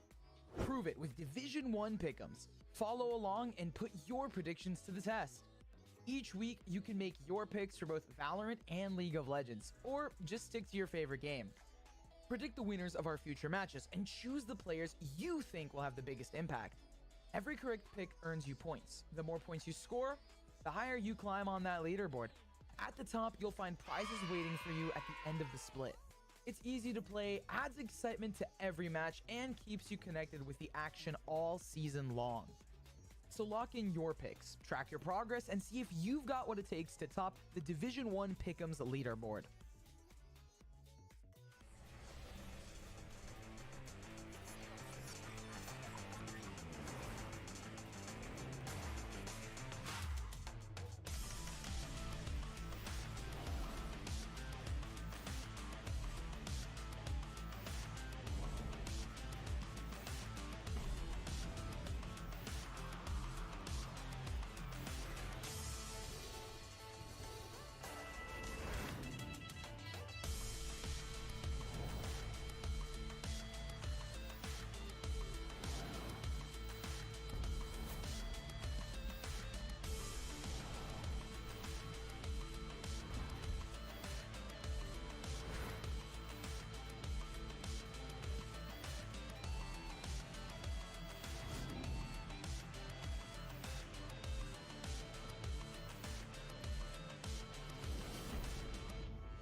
Think you know how today's matches will play out? Prove it with Division 1 pick'ems. Follow along and put your predictions to the test. Each week, you can make your picks for both Valorant and League of Legends, or just stick to your favorite game. Predict the winners of our future matches and choose the players you think will have the biggest impact. Every correct pick earns you points. The more points you score, the higher you climb on that leaderboard. At the top, you'll find prizes waiting for you at the end of the split. It's easy to play, adds excitement to every match, and keeps you connected with the action all season long. So lock in your picks, track your progress, and see if you've got what it takes to top the Division 1 Pick'ems leaderboard.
Think you know how today's matches will play out?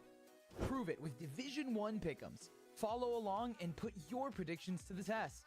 Each week, you can make your picks for both Valorant and League of Legends, or just stick to your favorite game.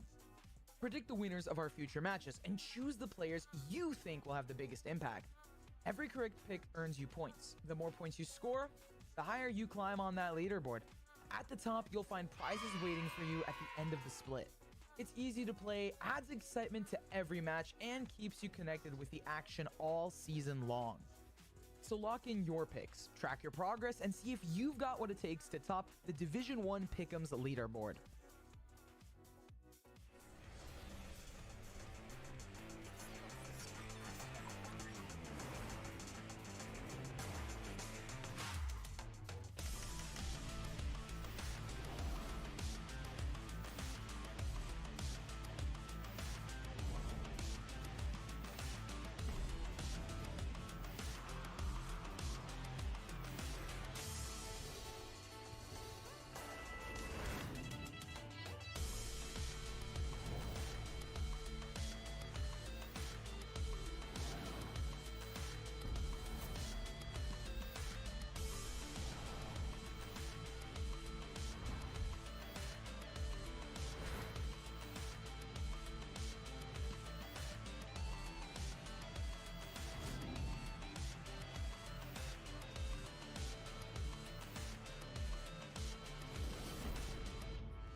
Think you know how today's matches will play out? Prove it with Division 1 pick'ems. Follow along and put your predictions to the test. Each week, you can make your picks for both Valorant and League of Legends, or just stick to your favorite game.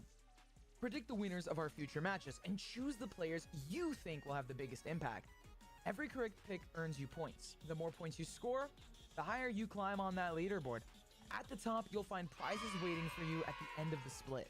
It's easy to play, adds excitement to every match, and keeps you connected with the action all season long. So lock in your picks, track your progress, and see if you've got what it takes to top the Division 1 Pick'ems leaderboard.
Think you know how today's matches will play out? Prove it with Division 1 pick'ems. Follow along and put your predictions to the test. Each week, you can make your picks for both Valorant and League of Legends, or just stick to your favorite game. Predict the winners of our future matches and choose the players you think will have the biggest impact. Every correct pick earns you points. The more points you score, the higher you climb on that leaderboard. At the top, you'll find prizes waiting for you at the end of the split. It's easy to play, adds excitement to every match, and keeps you connected with the action all season long. So lock in your picks, track your progress, and see if you've got what it takes to top the Division 1 Pick'ems leaderboard.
Think you know how today's matches will play out?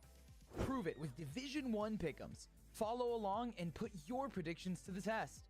Each week, you can make your picks for both Valorant and League of Legends, or just stick to your favorite game.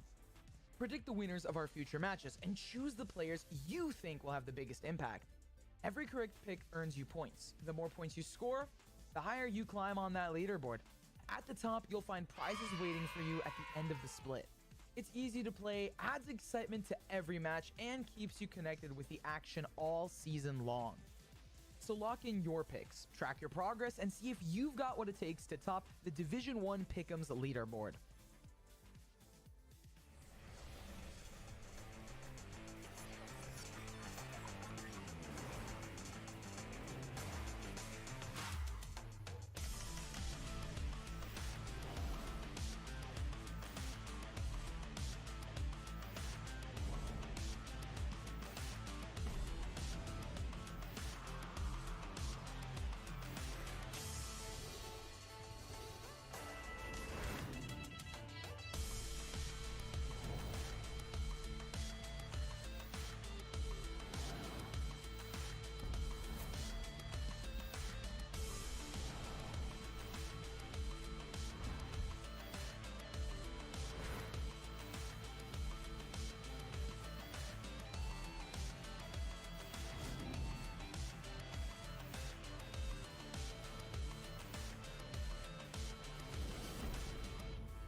Think you know how today's matches will play out? Prove it with Division 1 pick'ems. Follow along and put your predictions to the test. Each week, you can make your picks for both Valorant and League of Legends, or just stick to your favorite game. Predict the winners of our future matches and choose the players you think will have the biggest impact. Every correct pick earns you points. The more points you score, the higher you climb on that leaderboard. At the top, you'll find prizes waiting for you at the end of the split. It's easy to play, adds excitement to every match, and keeps you connected with the action all season long. So lock in your picks, track your progress, and see if you've got what it takes to top the Division 1 Pick'ems leaderboard.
Think you know how today's matches will play out?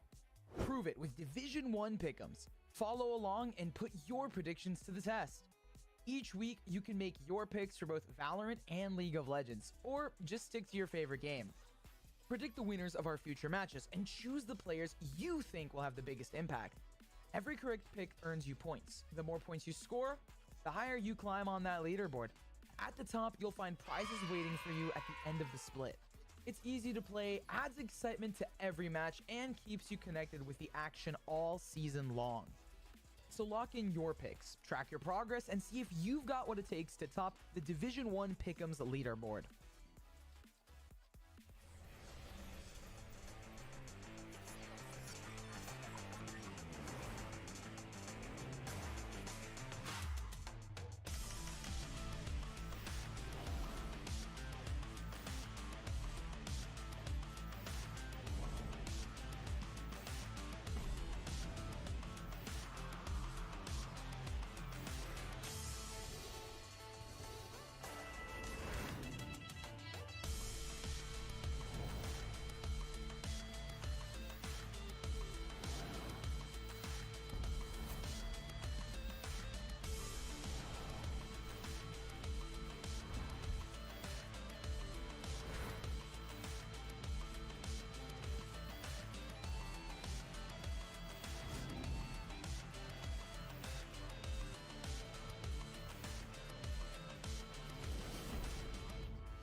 Think you know how today's matches will play out?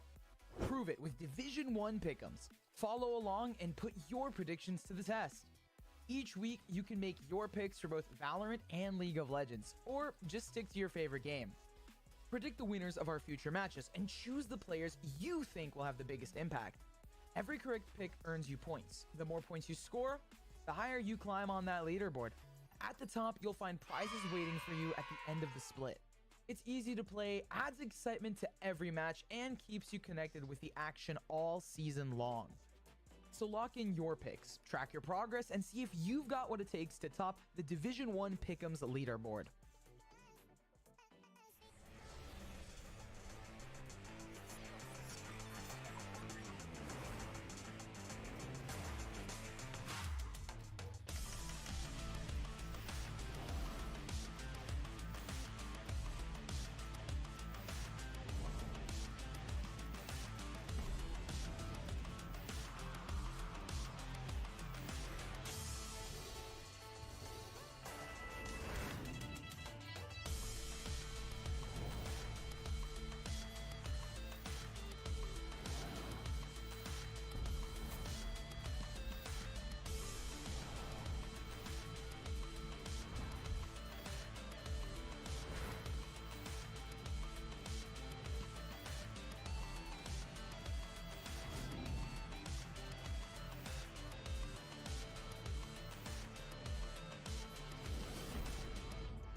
Think you know how today's matches will play out? Prove it with Division 1 pick'ems. Follow along and put your predictions to the test. Each week, you can make your picks for both Valorant and League of Legends, or just stick to your favorite game. Predict the winners of our future matches and choose the players you think will have the biggest impact. Every correct pick earns you points. The more points you score, the higher you climb on that leaderboard. At the top, you'll find prizes waiting for you at the end of the split. It's easy to play, adds excitement to every match, and keeps you connected with the action all season long. So lock in your picks, track your progress, and see if you've got what it takes to top the Division 1 Pick'ems leaderboard.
Think you know how today's matches will play out? Prove it with Division 1 pick'ems. Follow along and put your predictions to the test. Each week, you can make your picks for both Valorant and League of Legends, or just stick to your favorite game. Predict the winners of our future matches and choose the players you think will have the biggest impact. Every correct pick earns you points. The more points you score, the higher you climb on that leaderboard. At the top, you'll find prizes waiting for you at the end of the split. It's easy to play, adds excitement to every match, and keeps you connected with the action all season long. So lock in your picks, track your progress, and see if you've got what it takes to top the Division 1 Pick'ems leaderboard.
Think you know how today's matches will play out?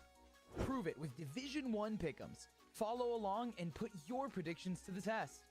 Each week, you can make your picks for both Valorant and League of Legends, or just stick to your favorite game.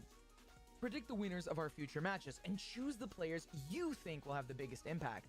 Every correct pick earns you points. The more points you score, the higher you climb on that leaderboard. At the top, you'll find prizes waiting for you at the end of the split. It's easy to play, adds excitement to every match, and keeps you connected with the action all season long. So lock in your picks, track your progress, and see if you've got what it takes to top the Division 1 Pick'ems leaderboard.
Think you know how today's matches will play out?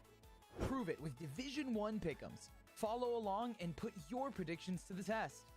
Each week, you can make your picks for both Valorant and League of Legends, or just stick to your favorite game. Predict the winners of our future matches and choose the players you think will have the biggest impact. Every correct pick earns you points. The more points you score, the higher you climb on that leaderboard. At the top, you'll find prizes waiting for you at the end of the split. It's easy to play, adds excitement to every match, and keeps you connected with the action all season long. So lock in your picks, track your progress, and see if you've got what it takes to top the Division 1 Pick'ems leaderboard.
Think you know how today's matches will play out? Prove it with Division 1 pick'ems. Follow along and put your predictions to the test. Each week, you can make your picks for both Valorant and League of Legends, or just stick to your favorite game. Predict the winners of our future matches and choose the players you think will have the biggest impact. Every correct pick earns you points. The more points you score, the higher you climb on that leaderboard. At the top, you'll find prizes waiting for you at the end of the split. It's easy to play, adds excitement to every match, and keeps you connected with the action all season long. So lock in your picks, track your progress, and see if you've got what it takes to top the Division 1 Pick'ems leaderboard.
Think you know how today's matches will play out? Prove it with Division 1 pick'ems. Follow along and put your predictions to the test. Each week, you can make your picks for both Valorant and League of Legends, or just stick to your favorite game. Predict the winners of our future matches and choose the players you think will have the biggest impact. Every correct pick earns you points. The more points you score, the higher you climb on that leaderboard. At the top, you'll find prizes waiting for you at the end of the split. It's easy to play, adds excitement to every match, and keeps you connected with the action all season long. So lock in your picks, track your progress, and see if you've got what it takes to top the Division 1 Pick'ems leaderboard.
Think you know how today's matches will play out?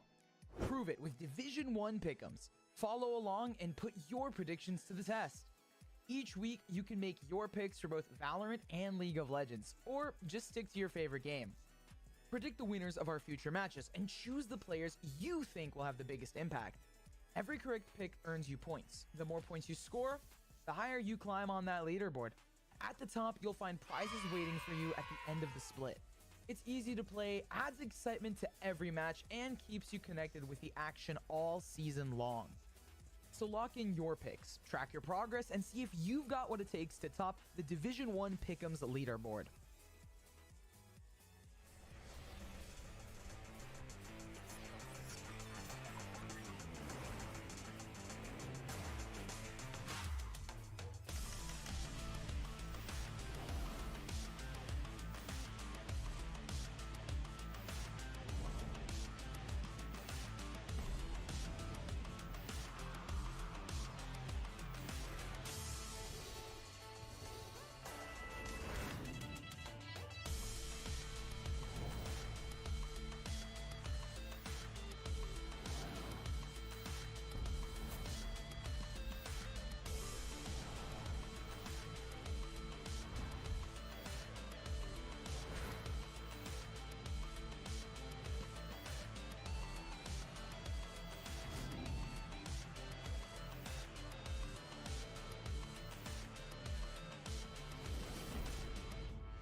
Think you know how today's matches will play out? Prove it with Division 1 pick'ems. Follow along and put your predictions to the test. Each week, you can make your picks for both Valorant and League of Legends, or just stick to your favorite game. Predict the winners of our future matches and choose the players you think will have the biggest impact. Every correct pick earns you points. The more points you score, the higher you climb on that leaderboard. At the top, you'll find prizes waiting for you at the end of the split. It's easy to play, adds excitement to every match, and keeps you connected with the action all season long. So lock in your picks, track your progress, and see if you've got what it takes to top the Division 1 Pick'ems leaderboard.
Think you know how today's matches will play out? Prove it with Division 1 pick'ems. Follow along and put your predictions to the test. Each week, you can make your picks for both Valorant and League of Legends, or just stick to your favorite game. Predict the winners of our future matches and choose the players you think will have the biggest impact. Every correct pick earns you points. The more points you score, the higher you climb on that leaderboard. At the top, you'll find prizes waiting for you at the end of the split. It's easy to play, adds excitement to every match, and keeps you connected with the action all season long. So lock in your picks, track your progress, and see if you've got what it takes to top the Division 1 Pick'ems leaderboard.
Think you know how today's matches will play out?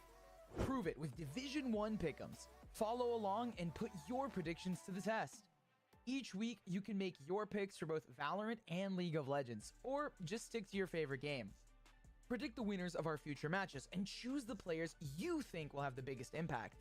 Every correct pick earns you points. The more points you score, the higher you climb on that leaderboard. At the top, you'll find prizes waiting for you at the end of the split.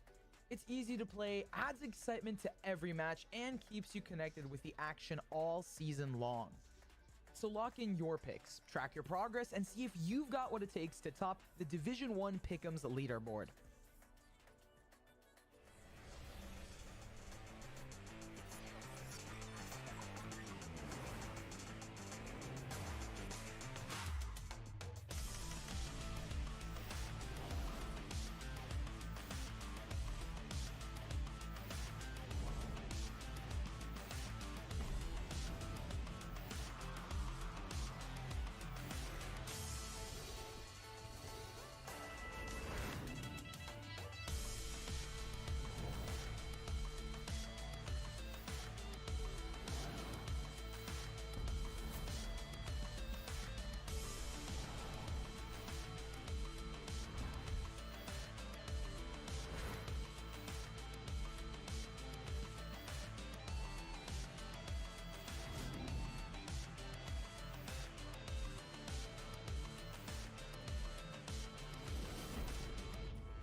Think you know how today's matches will play out? Prove it with Division 1 pick'ems. Follow along and put your predictions to the test. Each week, you can make your picks for both Valorant and League of Legends, or just stick to your favorite game. Predict the winners of our future matches and choose the players you think will have the biggest impact. Every correct pick earns you points. The more points you score, the higher you climb on that leaderboard. At the top, you'll find prizes waiting for you at the end of the split. It's easy to play, adds excitement to every match, and keeps you connected with the action all season long. So lock in your picks, track your progress, and see if you've got what it takes to top the Division 1 Pick'ems leaderboard.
Think you know how today's matches will play out? Prove it with Division 1 pick'ems. Follow along and put your predictions to the test. Each week, you can make your picks for both Valorant and League of Legends, or just stick to your favorite game. Predict the winners of our future matches and choose the players you think will have the biggest impact. Every correct pick earns you points. The more points you score, the higher you climb on that leaderboard. At the top, you'll find prizes waiting for you at the end of the split. It's easy to play, adds excitement to every match, and keeps you connected with the action all season long. So lock in your picks, track your progress, and see if you've got what it takes to top the Division 1 Pick'ems leaderboard.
Think you know how today's matches will play out?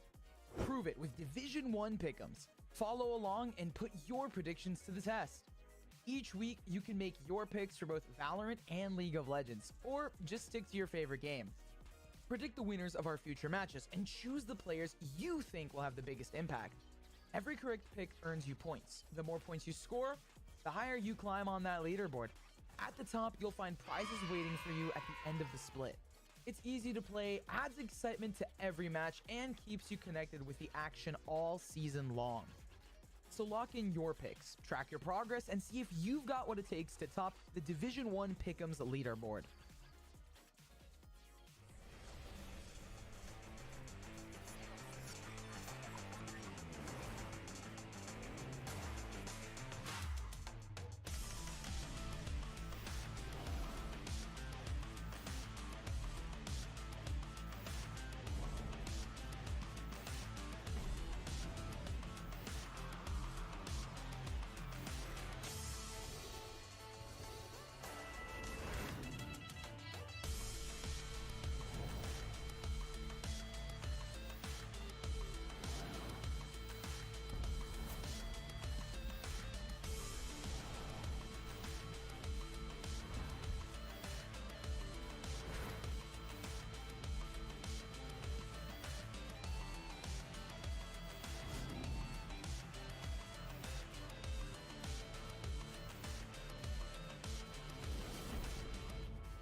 Think you know how today's matches will play out?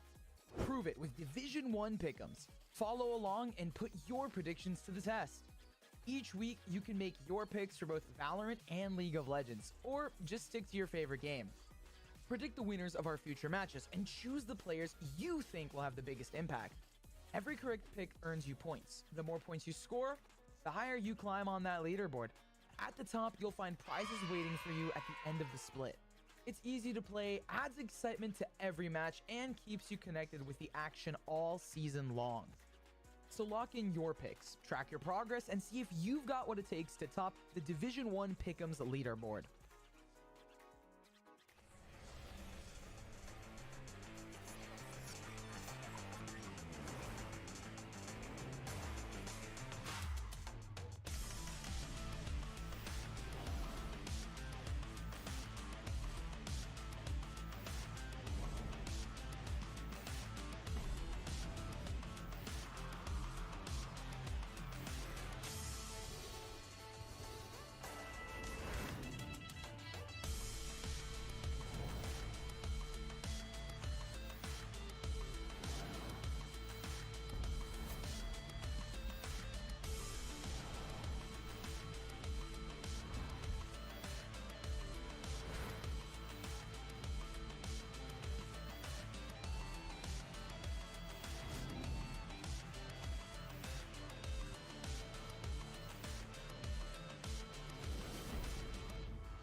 Think you know how today's matches will play out?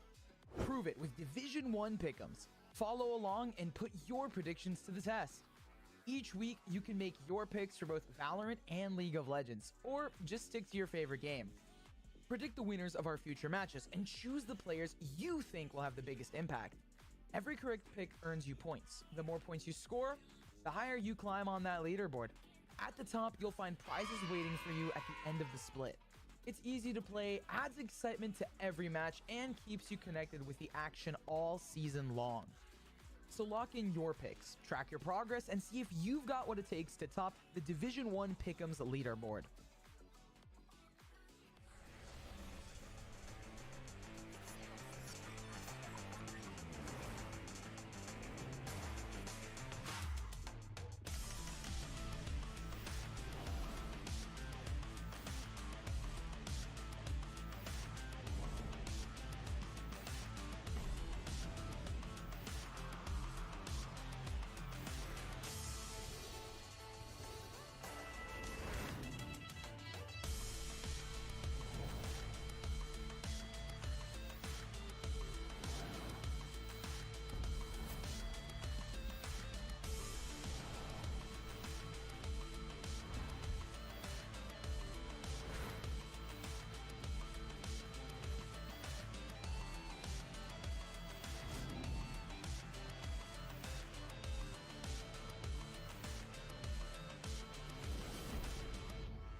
Think you know how today's matches will play out?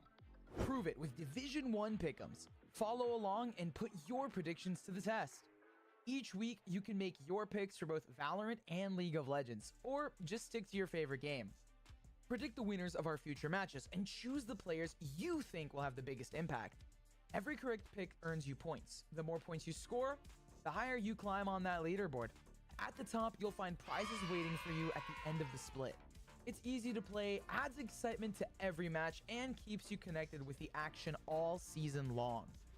So lock in your picks, track your progress, and see if you've got what it takes to top the Division 1 Pick'ems leaderboard.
Think you know how today's matches will play out?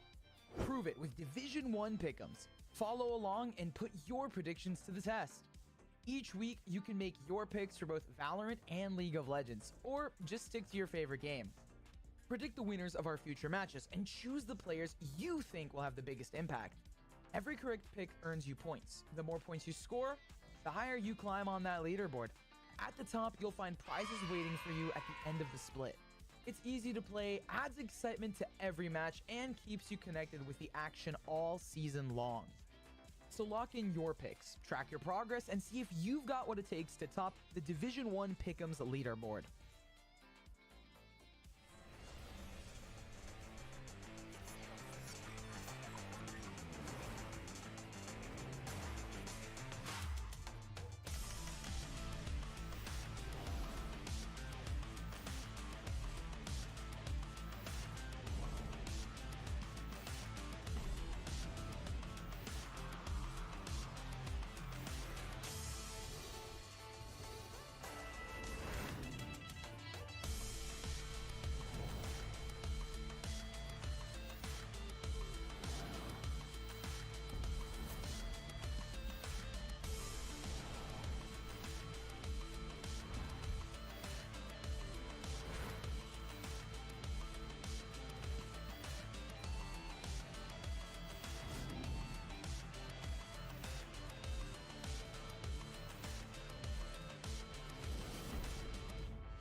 Think you know how today's matches will play out? Prove it with Division 1 pick'ems. Follow along and put your predictions to the test. Each week, you can make your picks for both Valorant and League of Legends, or just stick to your favorite game. Predict the winners of our future matches and choose the players you think will have the biggest impact. Every correct pick earns you points. The more points you score, the higher you climb on that leaderboard. At the top, you'll find prizes waiting for you at the end of the split. It's easy to play, adds excitement to every match, and keeps you connected with the action all season long. So lock in your picks, track your progress, and see if you've got what it takes to top the Division 1 Pick'ems leaderboard.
Think you know how today's matches will play out? Prove it with Division 1 pick'ems. Follow along and put your predictions to the test. Each week, you can make your picks for both Valorant and League of Legends, or just stick to your favorite game. Predict the winners of our future matches and choose the players you think will have the biggest impact. Every correct pick earns you points. The more points you score, the higher you climb on that leaderboard. At the top, you'll find prizes waiting for you at the end of the split. It's easy to play, adds excitement to every match, and keeps you connected with the action all season long. So lock in your picks, track your progress, and see if you've got what it takes to top the Division 1 Pick'ems leaderboard.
Think you know how today's matches will play out?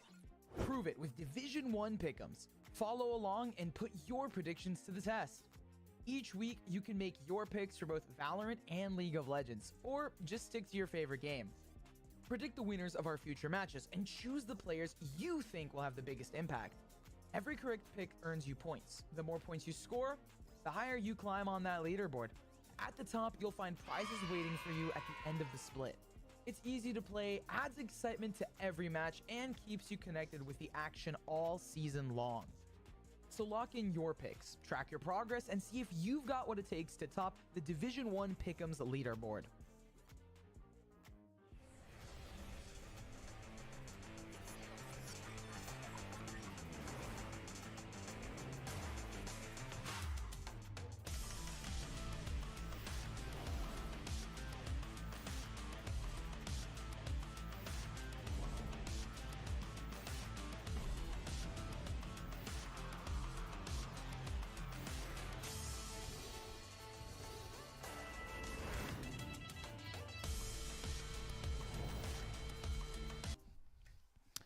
Welcome back, everybody, to tonight's broadcast of Division One League of Legends, where West Virginia and the Ohio State University are about to face off in another best-of-3 series with some major standings implications here. I'm still Gordo. This is still Ulk Battery, and a matchup that I think is going to be, on paper, favoring Ohio State, but still very curious to see what West Virginia is going to look like, especially as they start to get their intending starting roster together. It does sound like Cheese Wedge going to be coming in at support while they've had to play most of the season with Ensues.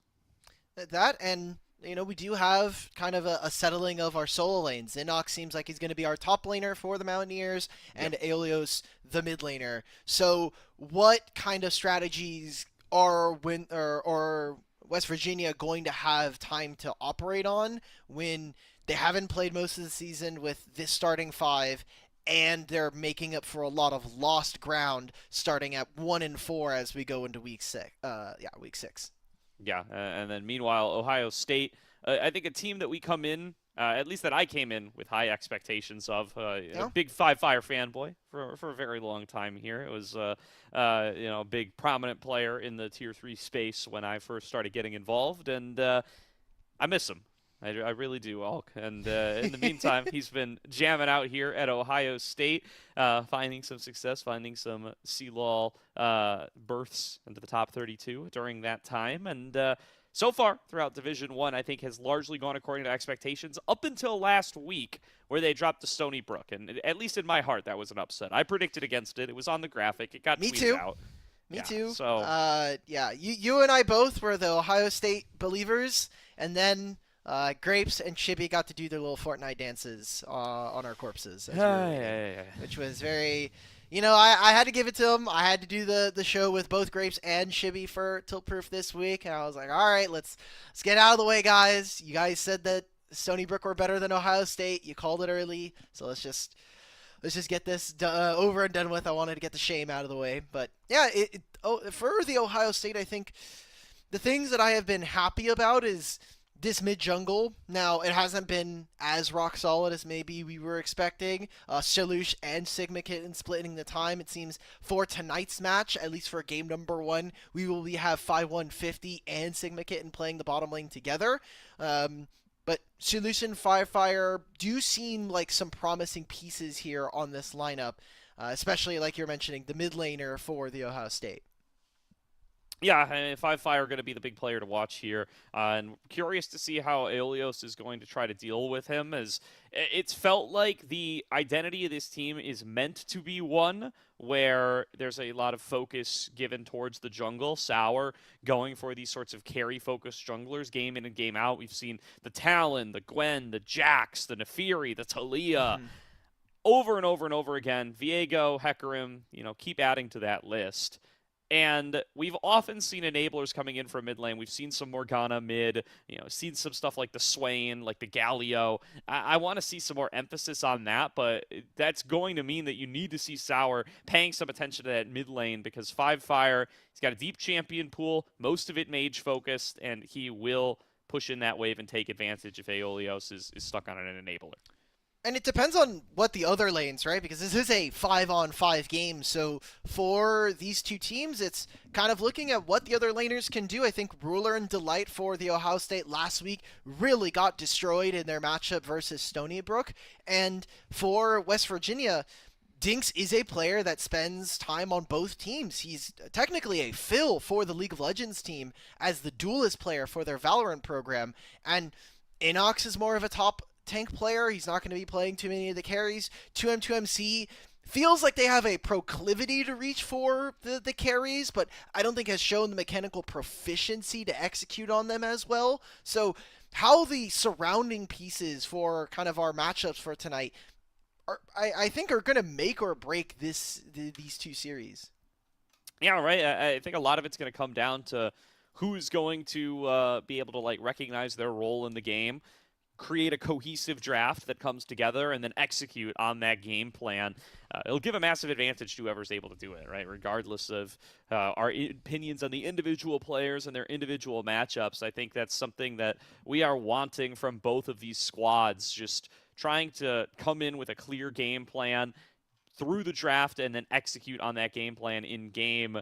Whoever's able to do that will have a significant advantage, and find out which team it's going to be here and what it's even going to look like for the Buckeyes coming in with an alternative bot lane, right? It's been Ruler and Delight all season long, our favorite Korean homages in the Division 1 competition. It's 5150 and Sigma Kitten 49, the prequel to 5150, of course, coming through for today. We did see Sigma Kitten play jungle earlier on, so I think it's interesting that they have a player that is willing to role swap. How much they'll have expertise in this role, we'll kind of see. I expect they were most likely going to be sitting on engaged champions, the Nautilus, the Alistars, the Rels of the universe. Kind of looking at standings, OSU at 2 and 3, West Virginia 1 and 4. There is a very, very, very low chance that the Ohio State drop out of playoffs. It is top 6 make it in, but a loss here tonight and then potentially falling against either the Utes, or we see like a level up from Utah. If Boise ever win a series, God forbid, there might be some flavor there, but it is looking more and more likely, especially if Ohio State were to win tonight, that they're going to be making it, that they should lock themselves into playoffs. And West Virginia are the ones that are on the bubble here, right? Like, they're the ones, I think, that have a little bit more motivation to come in here, take that win, and find themselves in a position where it's like, all right, we don't have to worry about the Utes rallying and potentially they're threatening one our game spot off, here. by the way, because the Utes and the Mountaineers are 1 and 4, but West Virginia's 3 and 8 in game score, and Utah's 2 and 9. So it's that head-to-head win. That's exactly head-to-head win if they end up tied at the end of the season. Yeah, it's the fact that, well, I mean, the head-to-head, Utah has the head-to-head. Utah took that series 2-1, but West Virginia did sneak out a win in the midst of the loss, which is kind of where they end up with that extra piece here. So very curious to find out if they're going to be able to sneak in another one here up against Ohio State and try to build up that gap, or even take the whole series outright. Okay, so seems like we're getting a little bit of a delay in draft for everybody at home. I don't know if we'll have them ready, but you can kind of see them scrolling at the bottom of the ticker there. Let's go over the pick'ems here. So we have Cheese Wedge and Delight, both supports for both teams, at 2.5 kills for Cheese Wedge and 1.5 for Delight. We still don't have word of if there is a substitution, if the props basically move over onto the substituting player. Yeah. Because I have Delight at over 1.5 kills. And if he is not going to be playing, at least for the game number 1, that does hurt my odds of getting this 125 points. I mean, you have 5 more minutes, man. If you're going to take either for Delight, you should go at the under, as he won't be playing. True. Let me go change that now. Actually, you got 5 minutes to go lock in. So if you're like me, you're a little risk averse. You're avoiding those pick'ems entirely. I am just staying away from Delight and Ruler because I don't know whether they are going to count 5150 and Sigma Kitten 49 for those roles. So I am rocking the match winner prediction. Cheese Wedge at over under 2.5 kills, and Aeolios at over under 5.5 deaths. I'm taking the under on Cheese Wedge kills and the over on Aeolios kills. I have the same. I'm also taking the match winner because I don't know if I'll get the other one. So if I'm trying to save my points, I'm just going to try and take my free 50 because I am expecting that it is going to be the Ohio State taking the win here tonight. Let's see, it is going to be OSU on the blue side. So some things to think about is what 80 carries are we going to be getting rid of? A big focus for OSU beforehand was getting the Corky matchup for Ruler and Delight. Does that priority change with 5150 in the lineup? And then thinking about what kind of our mid-jungle pairing here for the Mountaineers is going to turn out. Yeah, that's going to be the question here as we do find ourselves getting those first couple of bans, like you said, going to immediately direct the Xayah ban towards Dinks, looking to see if they can limit some of Dinks' opportunities, especially knowing that guy does split some time between the 2 different games. how much and how deep does his League of Legends champion pool go in a full Fearless format? Maybe something that can occasionally be called into question. Still has shown us plenty of different picks, though. We've seen the Lucian, the Sivir, the Zeri, the Ezreal throughout this season so far. The Yunara as well started picking up some of the newer members of the roster. So still plenty of options left available that we have seen from Dinks so far, but still going to lose access to a couple of those personal favorites. Top lane bans being directed now towards 2M, 2MC. And that is going to be an interesting look here. It tells me Aeolios feels like he's prepared for 5Fire's control mages, that they don't feel the need to limit that pool. Not even seeing an Orianna ban yet, and that's, you know, been a really high priority pick across all of competitive League of Legends on this patch. We're getting rid of Mel. All right, don't want to deal with 5Fire playing this. Is this going to be things like a Hui? I still think the Orianna is a really good shout. 5Fire's also been one of our few players to pick up Syndra. So should be interesting to see. We're going to go for a Trundle blind here. So expecting that if Inox is going to play the Cho'Gath, the Scions in the world, let's just sap him with those stats. Let's make sure we can kind of cripple that at the heel. We're going to get an immediate Smolder answer, though, from Dinks. All right, so Dink's going right into the scaling here. Like you said, yeah, it's interesting to see the Trundle blind, because on the one hand, feels like Inox has always gone for these tanks, so it's going to be effective on that front. But then on the other, it feels like Sour has frequently, more so than almost any other jungler in this league, been willing to go for these sorts of APs and stuff that won't really be as affected by the Trundle, and that is in fact probably best equipped to be able to navigate up against the Trundle. So I wonder how much that's actually going to pay off for Shelush here, as they do lock in that Poppy.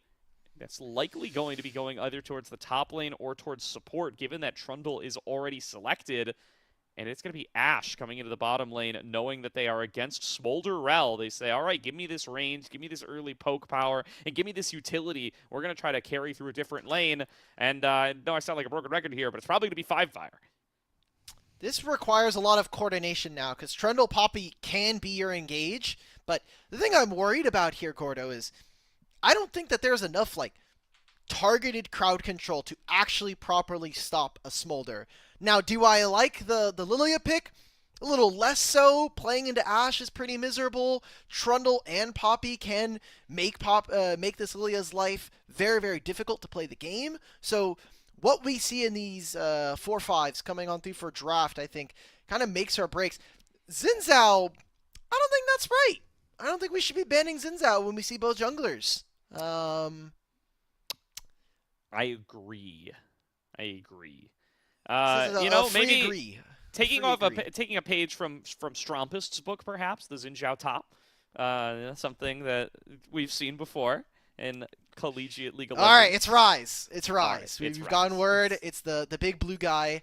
I can keep theory crafting, Hulk. You don't have to correct the Don't the do big this. bands. Don't do this. We can keep making It's stuff Mundo. up.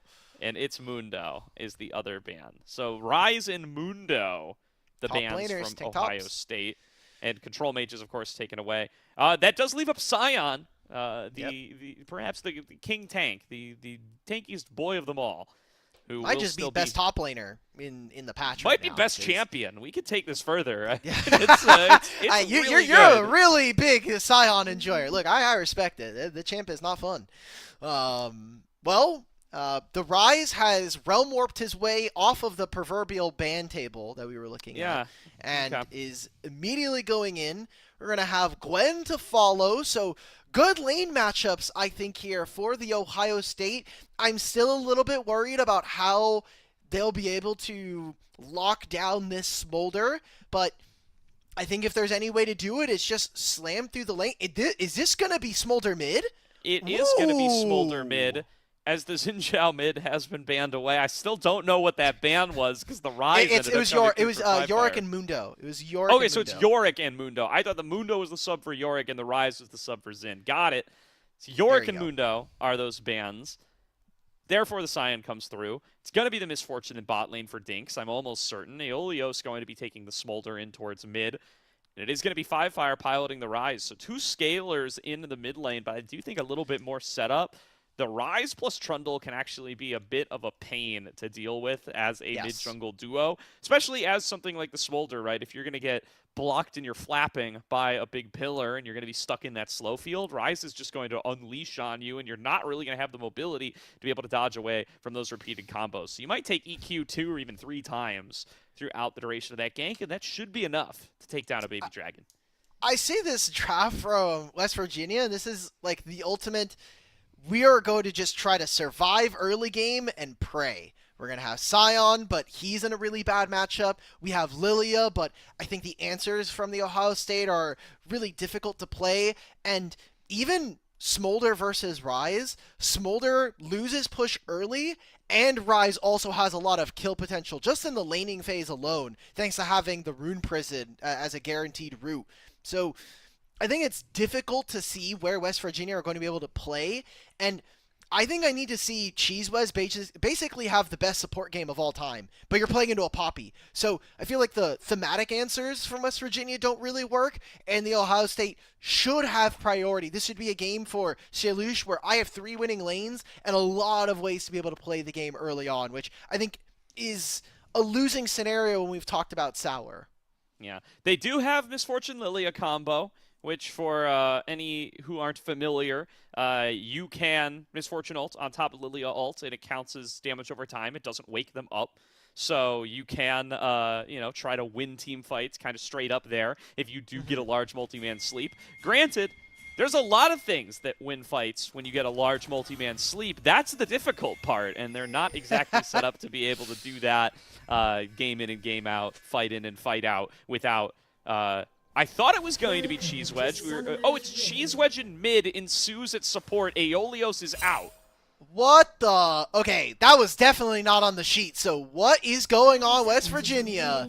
All right, well. Emergency substitutions, baby. Well, remember when we thought it was going to be Aeolios for our over-under, and we tried to hedge against it? Oh, no! And Cheesewedge is back in play. Well, Cheesewedge was always in play, but oh, no. Wait, I changed my pickups for this!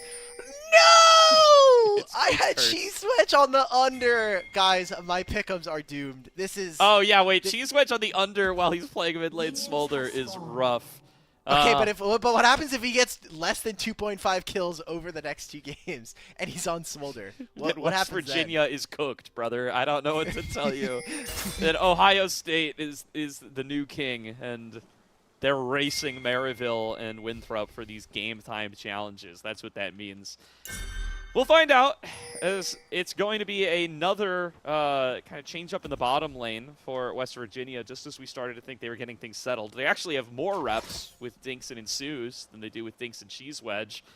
It's Cheesewedge coming in for mid lane, where they're really kind of throwing a wrench into their traditional setups. 5150 looking to trade aggressively right off the bat. Sigma Kid going to be able to find a crash into the wall, and Dinks going to be taken below half and loses both their summoners.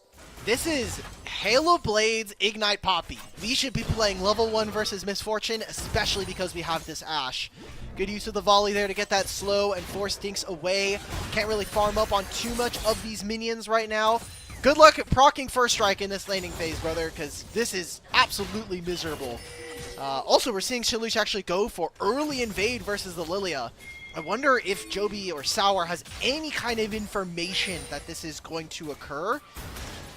Also utilizing the priority of Sigma Kitten 49. Yeah, we're getting vertical jungling, so Joby's just going to skip going into his bottom side and maybe try to set up around this Gwen to help out the Scion.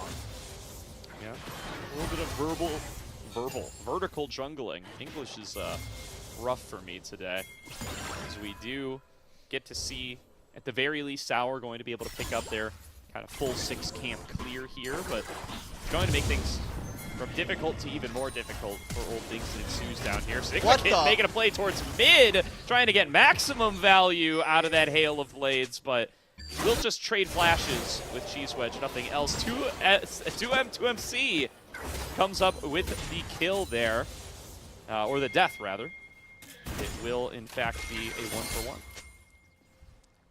My under is saved for now. 3 minutes in. For now. For now.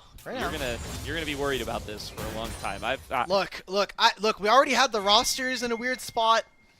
We've had now. We have a Smolder mid for Cheese Wedge, who was previously the support for this team for the last couple weeks. So, and Suze is back. Many things are off kilter in my mind. Fire going to face check into Sour here. Does tank the bowling ball to the face as a result. Loses half his HP for this. And going to be still clearing on towards this bottom side is Sour. So just trying to maintain a CS advantage. And that's one of those things that Lily gets to do. It's a solid jungle matchup for Sour, which when you're playing these sorts of carry junglers, that's often the risk, is that somebody's just going to play a big stat stick like Trundle, and it's going to make your life tough. But I like Lily under the Trundle. I think it's a good matchup. I think that there's some validity. It's just going to be whether or not he can actually get into versus an Ashe who's going to hit him with potentially an Enchanted Crystal Arrow. There's also a Poppy to potentially lock them down. We'll see if Shalush and Sigma Kitten actually have the coordination down with Trundle Pillar plus Slam. They're going to spot out the Trundle here. Sigma Kitten, good flash from Ensues, saves them, but this is a huge wave that they're missing out on now.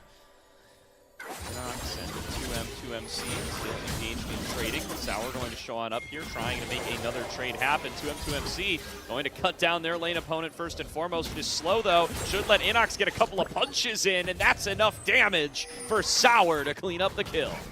This is the problem with this top lane matchup, though, is Inox is consistently going to get ran down in this lane.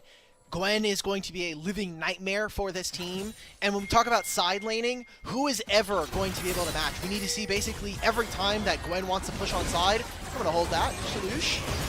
There's going to be the crash down from Ensu. Just going to have to bail out and leave Dinks out to dry.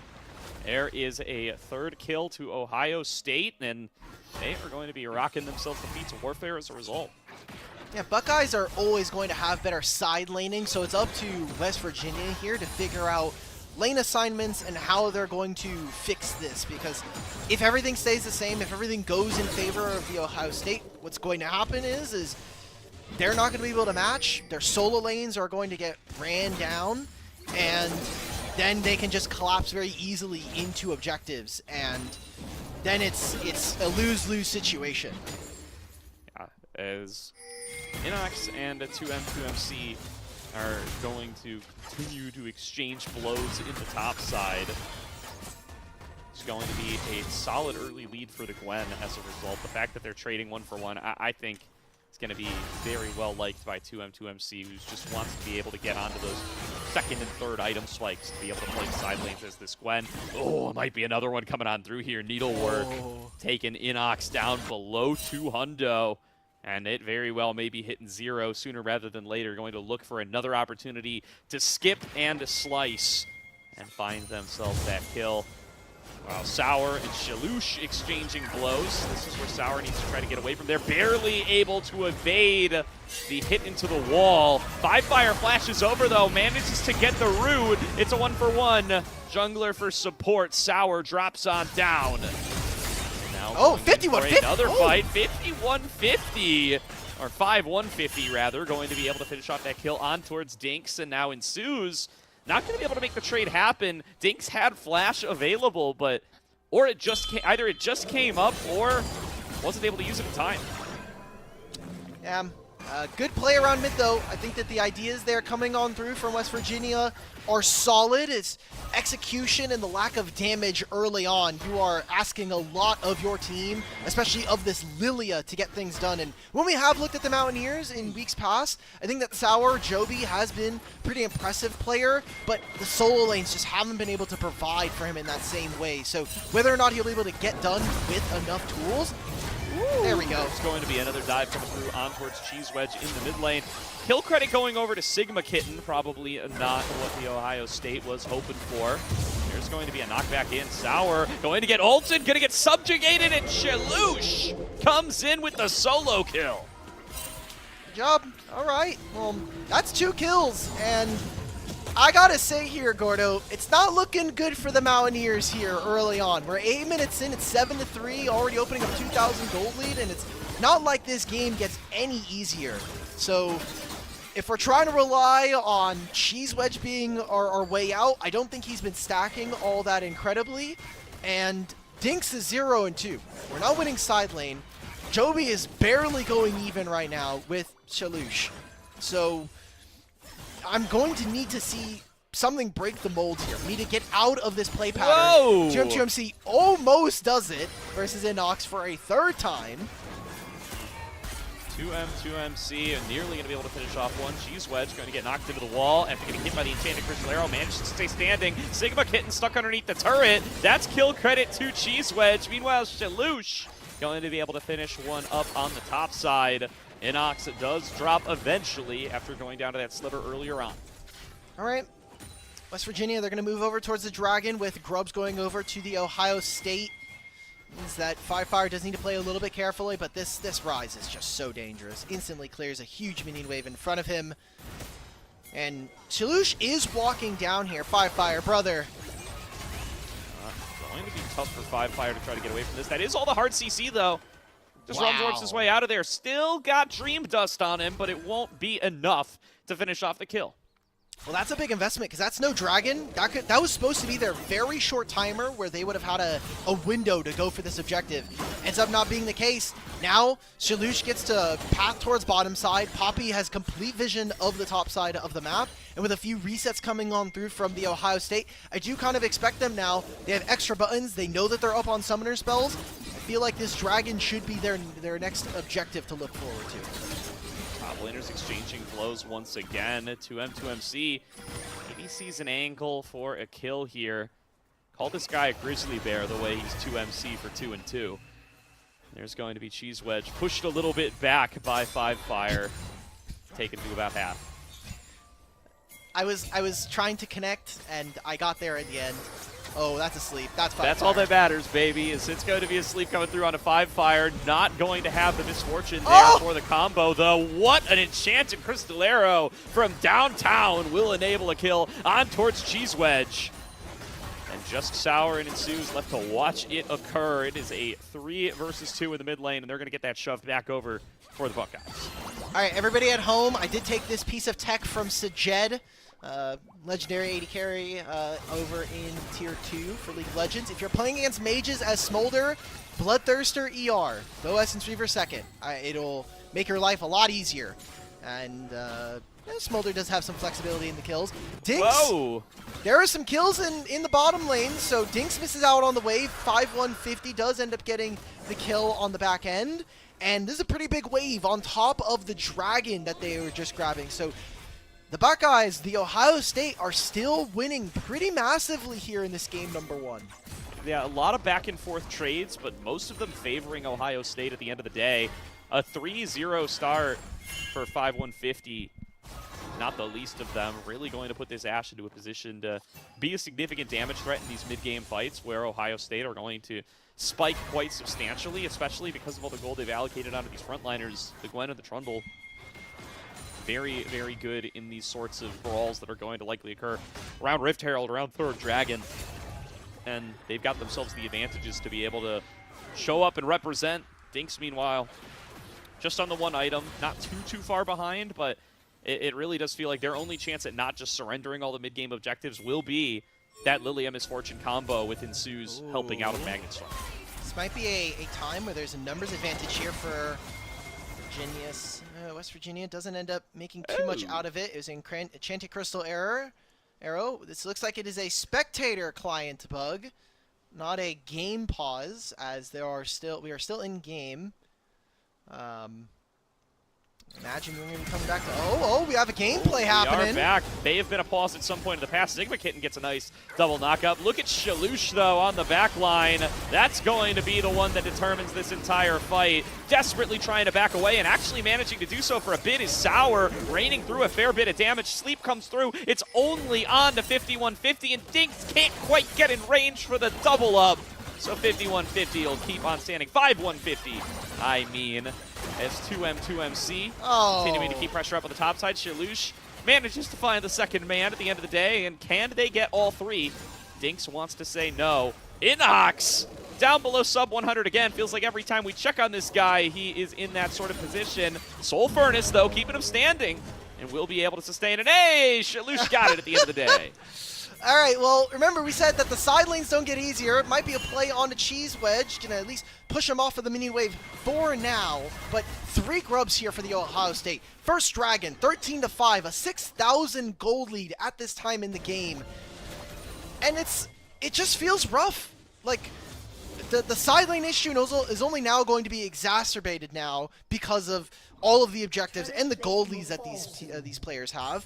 And you talk about that Dinks does hit his first item, but it's a significantly cheaper first item than the Yuntal Wild Arrows. So the kind of ability to maybe cheat an item or be a little bit stronger than your opponent is mitigated by the fact that your opponent is up 20 and 4-0-2 here for 5-150.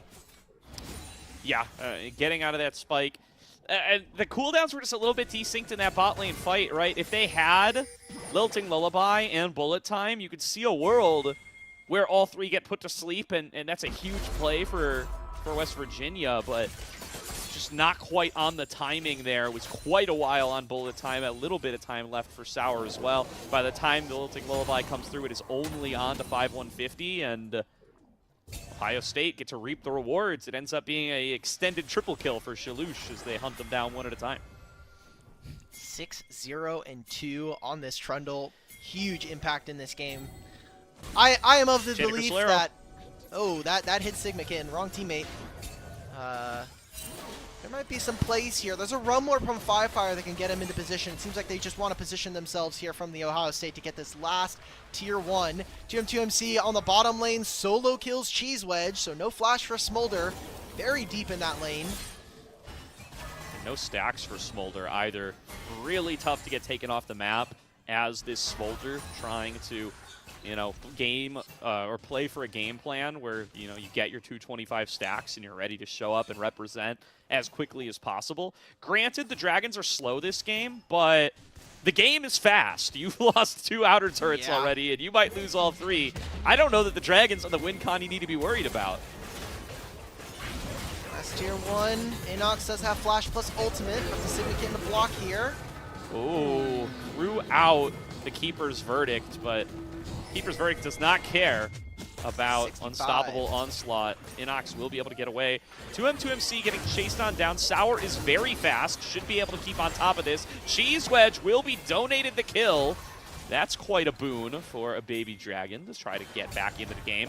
But Fire, knowing those health bars are low, knowing that he's got Shalush in his back pocket, they are ready to take this fight. The binding going to connect onto Cheese Wedge. Going to be one more auto, one more Q to finish that kill off. And now Ensues might be in too deep, has to crash down defensively.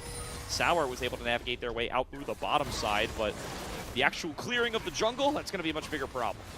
Well, now Dragon's up, and they have no ability to walk around this play. I mean, Shalush can take all of these jungle camps. It's a Gromp, it's going to be a blue buff, and more than likely finishing up on the Dragon here with Sigma Kitten in the area providing vision.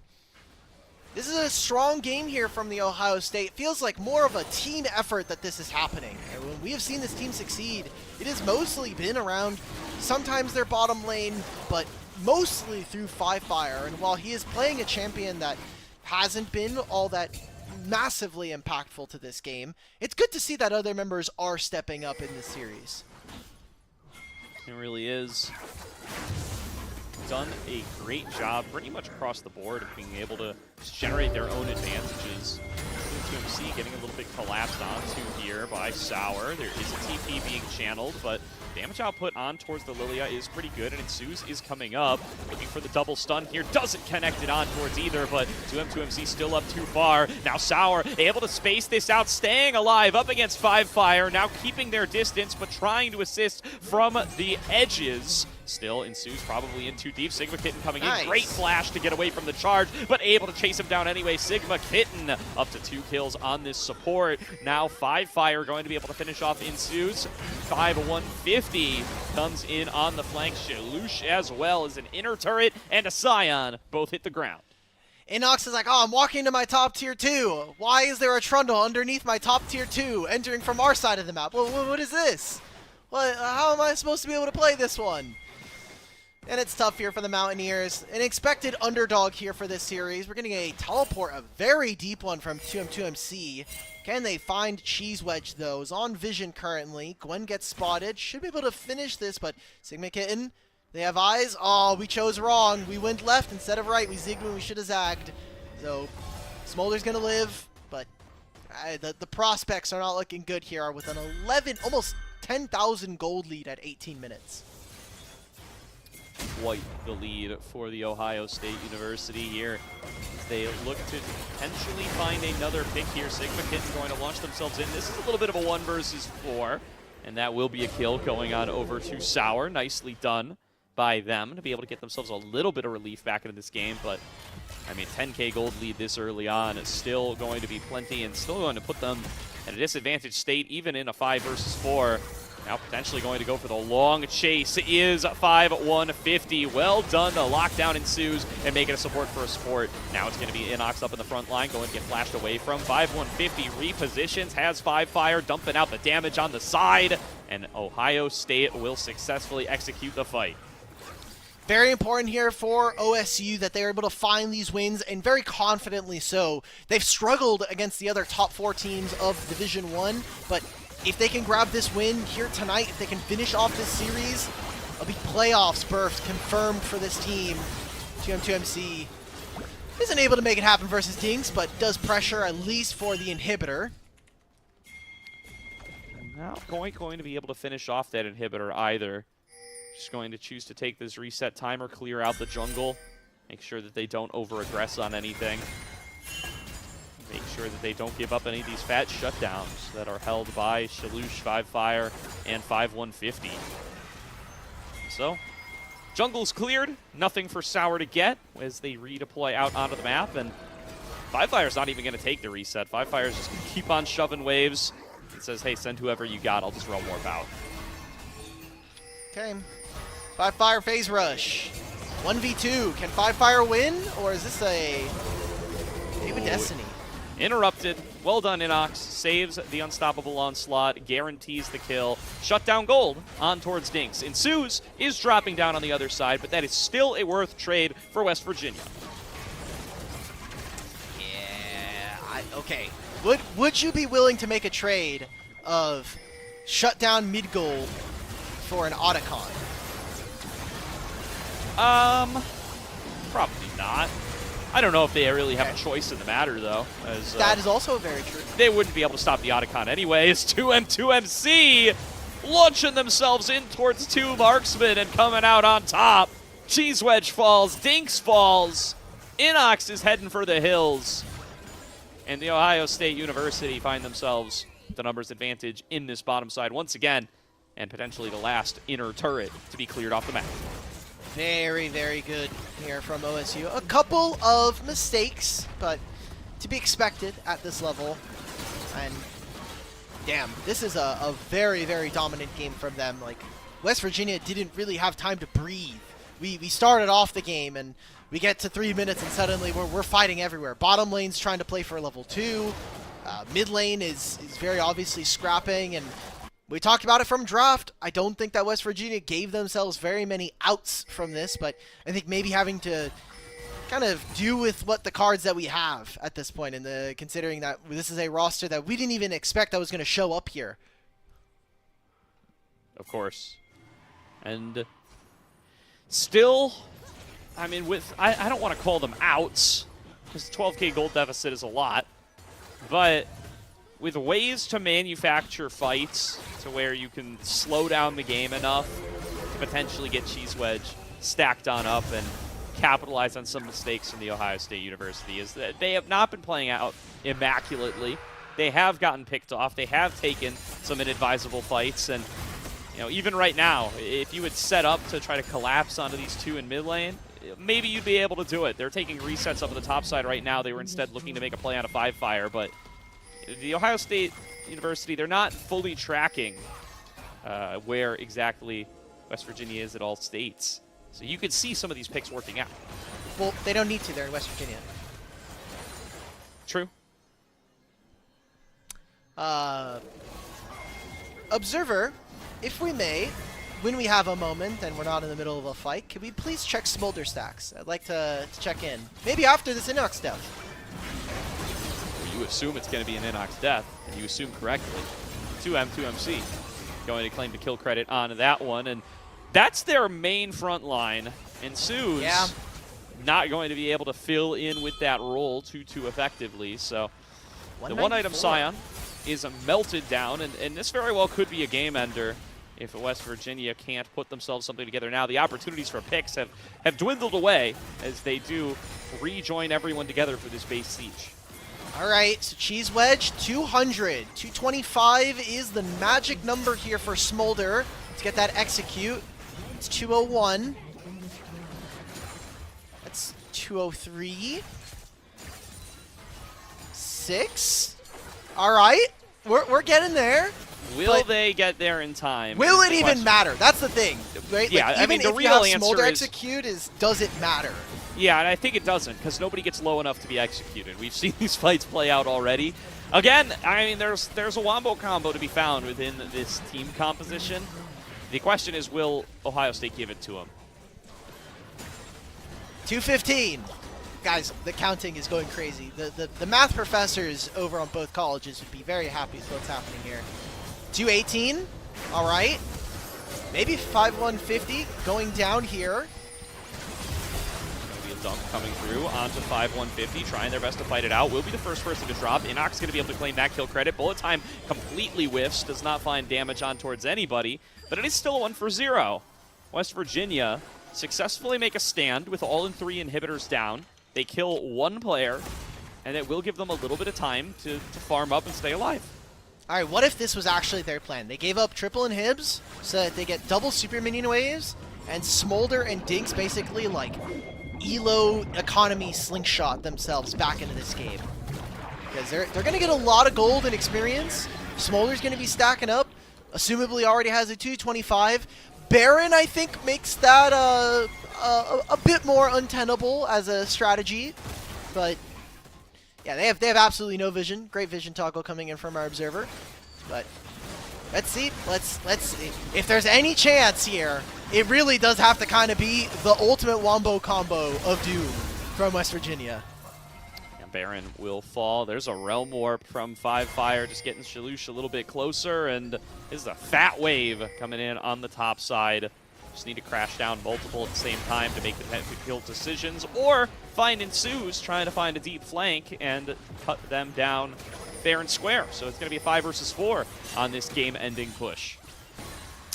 No Enchanted Crystal Arrow. There's no Realm Warp either. We've got a mid-wave and a top wave entering at the same time. Fox going in, going to be able to immune Keeper's Verdict with the Unstoppable Onslaught, but will melt down pretty fast anyway. Goes to the zombie form, and that one's going to die even faster than his normal form did. So now it's a 3 versus 5. Diving in, Sigma Kitten finds the stun against the wall onto Cheese Wedge. And one Nexus turret already down, soon to be 2. Dinks falling back in towards the base as Sour collapses near him. And game number 1 will go the way of Ohio State. 30-12, and I think the actual result, not all that surprising here in game number 1 for, I think, the expectation of this series, but I think still a pretty dominant game there from OSU. This was the Ohio State that gave us a lot of confidence that they were going to be the 4th best program here in the League of Legends division, but hasn't really been able to prove that so far. They've not been able to beat any of those top 4 teams, but have really been farming the bottom half of the bracket. Yeah, and not going to be any exception here on the West Virginia front as they do make quick work of them in this game number 1. Going to need to see if they can adapt draft in game number 2 on the Mountaineers side to see if they can stage some kind of fight back up against the Buckeyes, because Ohio State firing on all cylinders there, finding advantages across the board. Despite the counterpick in the jungle, Shalush was everywhere and constantly able to make picks as well. I think that this was a draft where, for the Ohio State, they kind of got everything they would have wanted. They got 2M2MC on a carry, which is something we talked about during draft. You got 5Fire on a competent enough side laner, something that still can make plays with the Rune Prison. And Chaluge kind of on an enabler / like some kind of duelist. For some reason, I don't know why, but for Chaluge, I'm I identify him as like a Jarvan / like Vi style of player. Trundle's also very great at that. So, I mean, giving him some kind of tools, some agency in the game is not all that bad. And this is a roster that has a little bit of change, right? This was a new bottom lane. I think 5150 and Sigma Kitten played rather well. Indeed. So, looking to see if 5150 and Sigma Kitten can be the players that are going to continue to represent for the Buckeyes, if they're going to be in the roster more frequently, or if it's going to be back to Ruler and Delight. You know, at least having that in your back pocket, certainly going to be a valuable tool coming into playoffs. As if the Buckeyes are able to keep this up, playoffs do seem destined for them in the near future, as West Virginia would make a third team with a guaranteed lower record than them. So, we'll find out if they're going to be able to close out this series. We're going to throw it to a quick break first, but we'll be back for draft for game number 2 before you know it, so stay tuned. Think you know how today's matches will play out? Prove it with Division 1 pick'ems. Follow along and put your predictions to the test. Each week, you can make your picks for both Valorant and League of Legends, or just stick to your favorite game. Predict the winners of our future matches and choose the players you think will have the biggest impact. Every correct pick earns you points. The more points you score, the higher you climb on that leaderboard. At the top, you'll find prizes waiting for you at the end of the split. It's easy to play, adds excitement to every match, and keeps you connected with the action all season long. So lock in your picks, track your progress, and see if you've got what it takes to top the Division 1 Pick'ems leaderboard.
Think you know how today's matches will play out?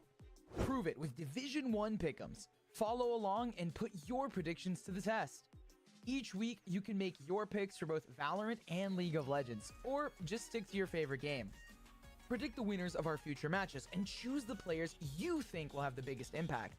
Every correct pick earns you points. The more points you score, the higher you climb on that leaderboard. At the top, you'll find prizes waiting for you at the end of the split. It's easy to play, adds excitement to every match, and keeps you connected with the action all season long. So lock in your picks, track your progress, and see if you've got what it takes to top the Division 1 Pick'ems leaderboard.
Think you know how today's matches will play out? Prove it with Division 1 pick'ems. Follow along and put your predictions to the test. Each week, you can make your picks for both Valorant and League of Legends, or just stick to your favorite game. Predict the winners of our future matches and choose the players you think will have the biggest impact. Every correct pick earns you points. The more points you score, the higher you climb on that leaderboard. At the top, you'll find prizes waiting for you at the end of the split. It's easy to play, adds excitement to every match, and keeps you connected with the action all season long. So lock in your picks, track your progress, and see if you've got what it takes to top the Division 1 Pick'ems leaderboard.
Think you know how today's matches will play out?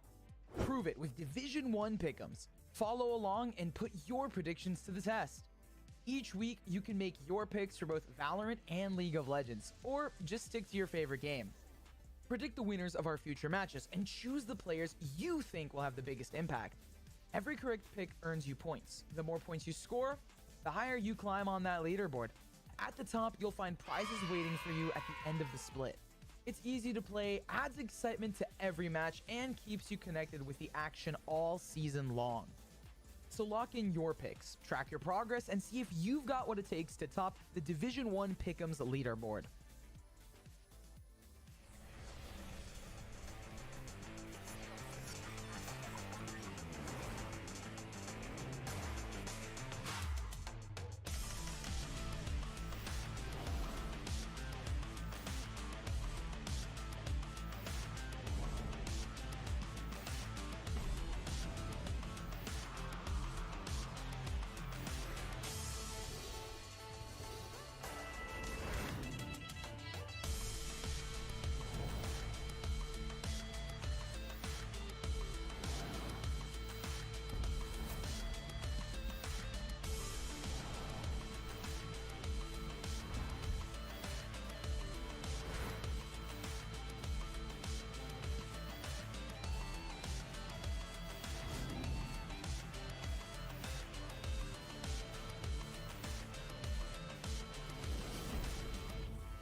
Think you know how today's matches will play out? Prove it with Division 1 Pick'ems. Follow along and put your predictions to the test. Each week, you can make your picks for both Valorant and League of Legends, or just stick to your favorite game. Predict the winners of our future matches and choose the players you think will have the biggest impact.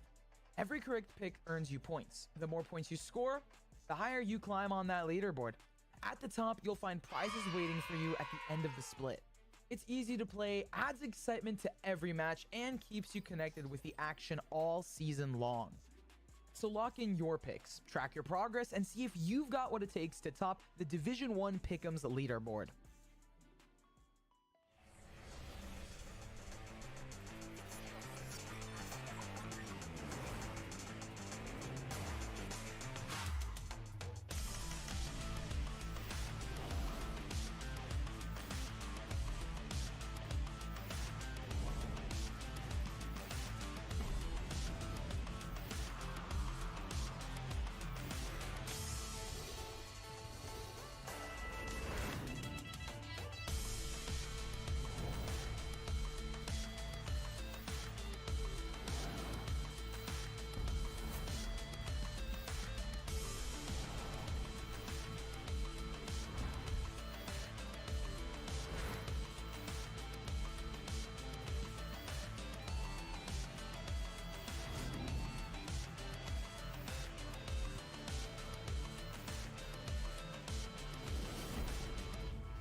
Think you know how today's matches will play out? Prove it with Division 1 pick'ems. Follow along and put your predictions to the test. Each week, you can make your picks for both Valorant and League of Legends, or just stick to your favorite game. Predict the winners of our future matches and choose the players you think will have the biggest impact. Every correct pick earns you points. The more points you score, the higher you climb on that leaderboard. At the top, you'll find prizes waiting for you at the end of the split. It's easy to play, adds excitement to every match, and keeps you connected with the action all season long. So lock in your picks, track your progress, and see if you've got what it takes to top the Division 1 Pick'ems leaderboard.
Think you know how today's matches will play out?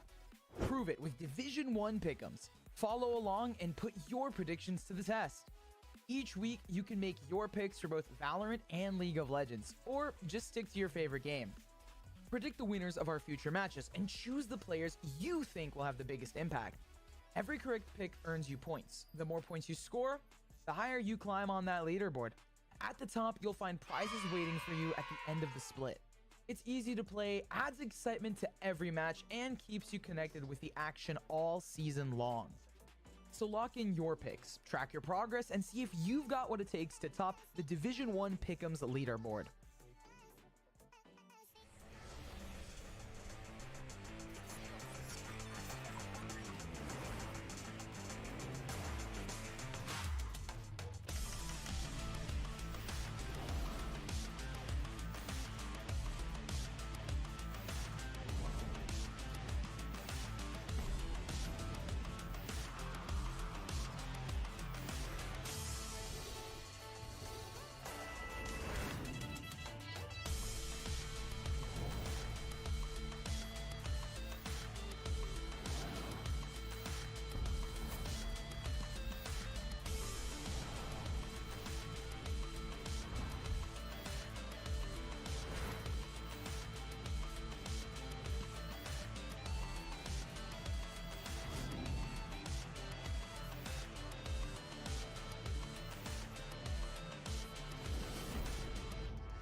Think you know how today's matches will play out?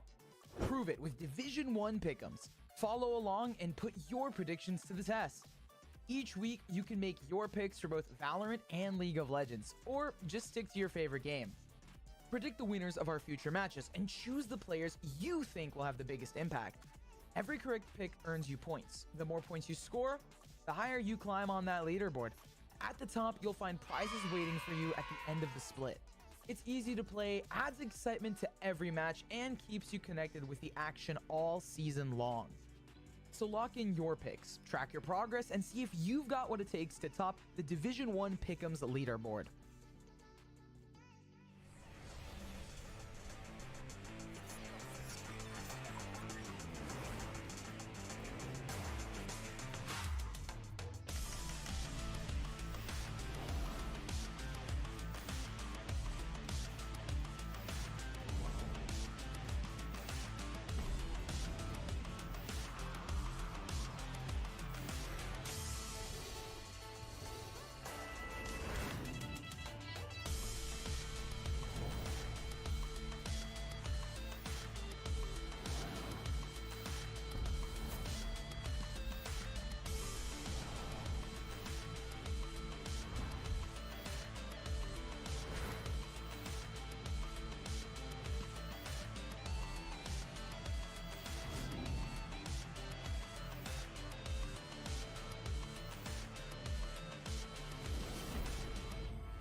Think you know how today's matches will play out?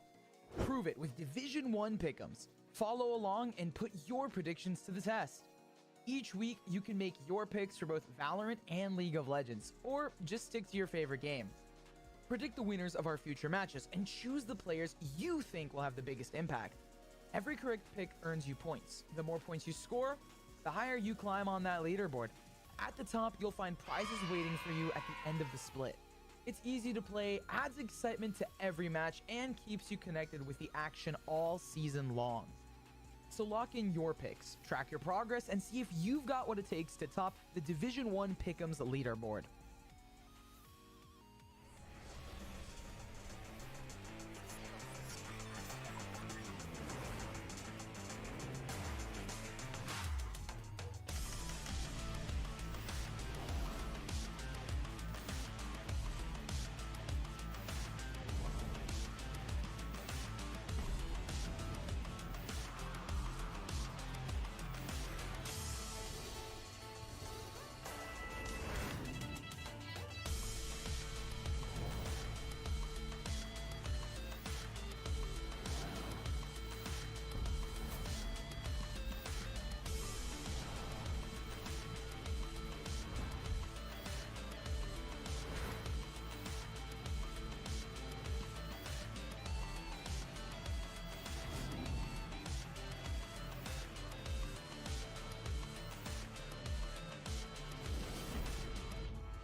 Think you know how today's matches will play out? Prove it with Division 1 pick'ems. Follow along and put your predictions to the test. Each week, you can make your picks for both Valorant and League of Legends, or just stick to your favorite game. Predict the winners of our future matches and choose the players you think will have the biggest impact. Every correct pick earns you points. The more points you score, the higher you climb on that leaderboard. At the top, you'll find prizes waiting for you at the end of the split. It's easy to play, adds excitement to every match, and keeps you connected with the action all season long. So lock in your picks, track your progress, and see if you've got what it takes to top the Division 1 Pick'ems leaderboard.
Think you know how today's matches will play out? Prove it with Division 1 pick'ems. Follow along and put your predictions to the test. Each week, you can make your picks for both Valorant and League of Legends, or just stick to your favorite game. Predict the winners of our future matches and choose the players you think will have the biggest impact. Every correct pick earns you points. The more points you score, the higher you climb on that leaderboard. At the top, you'll find prizes waiting for you at the end of the split. It's easy to play, adds excitement to every match, and keeps you connected with the action all season long. So lock in your picks, track your progress, and see if you've got what it takes to top the Division 1 Pick'ems leaderboard.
Think you know how today's matches will play out?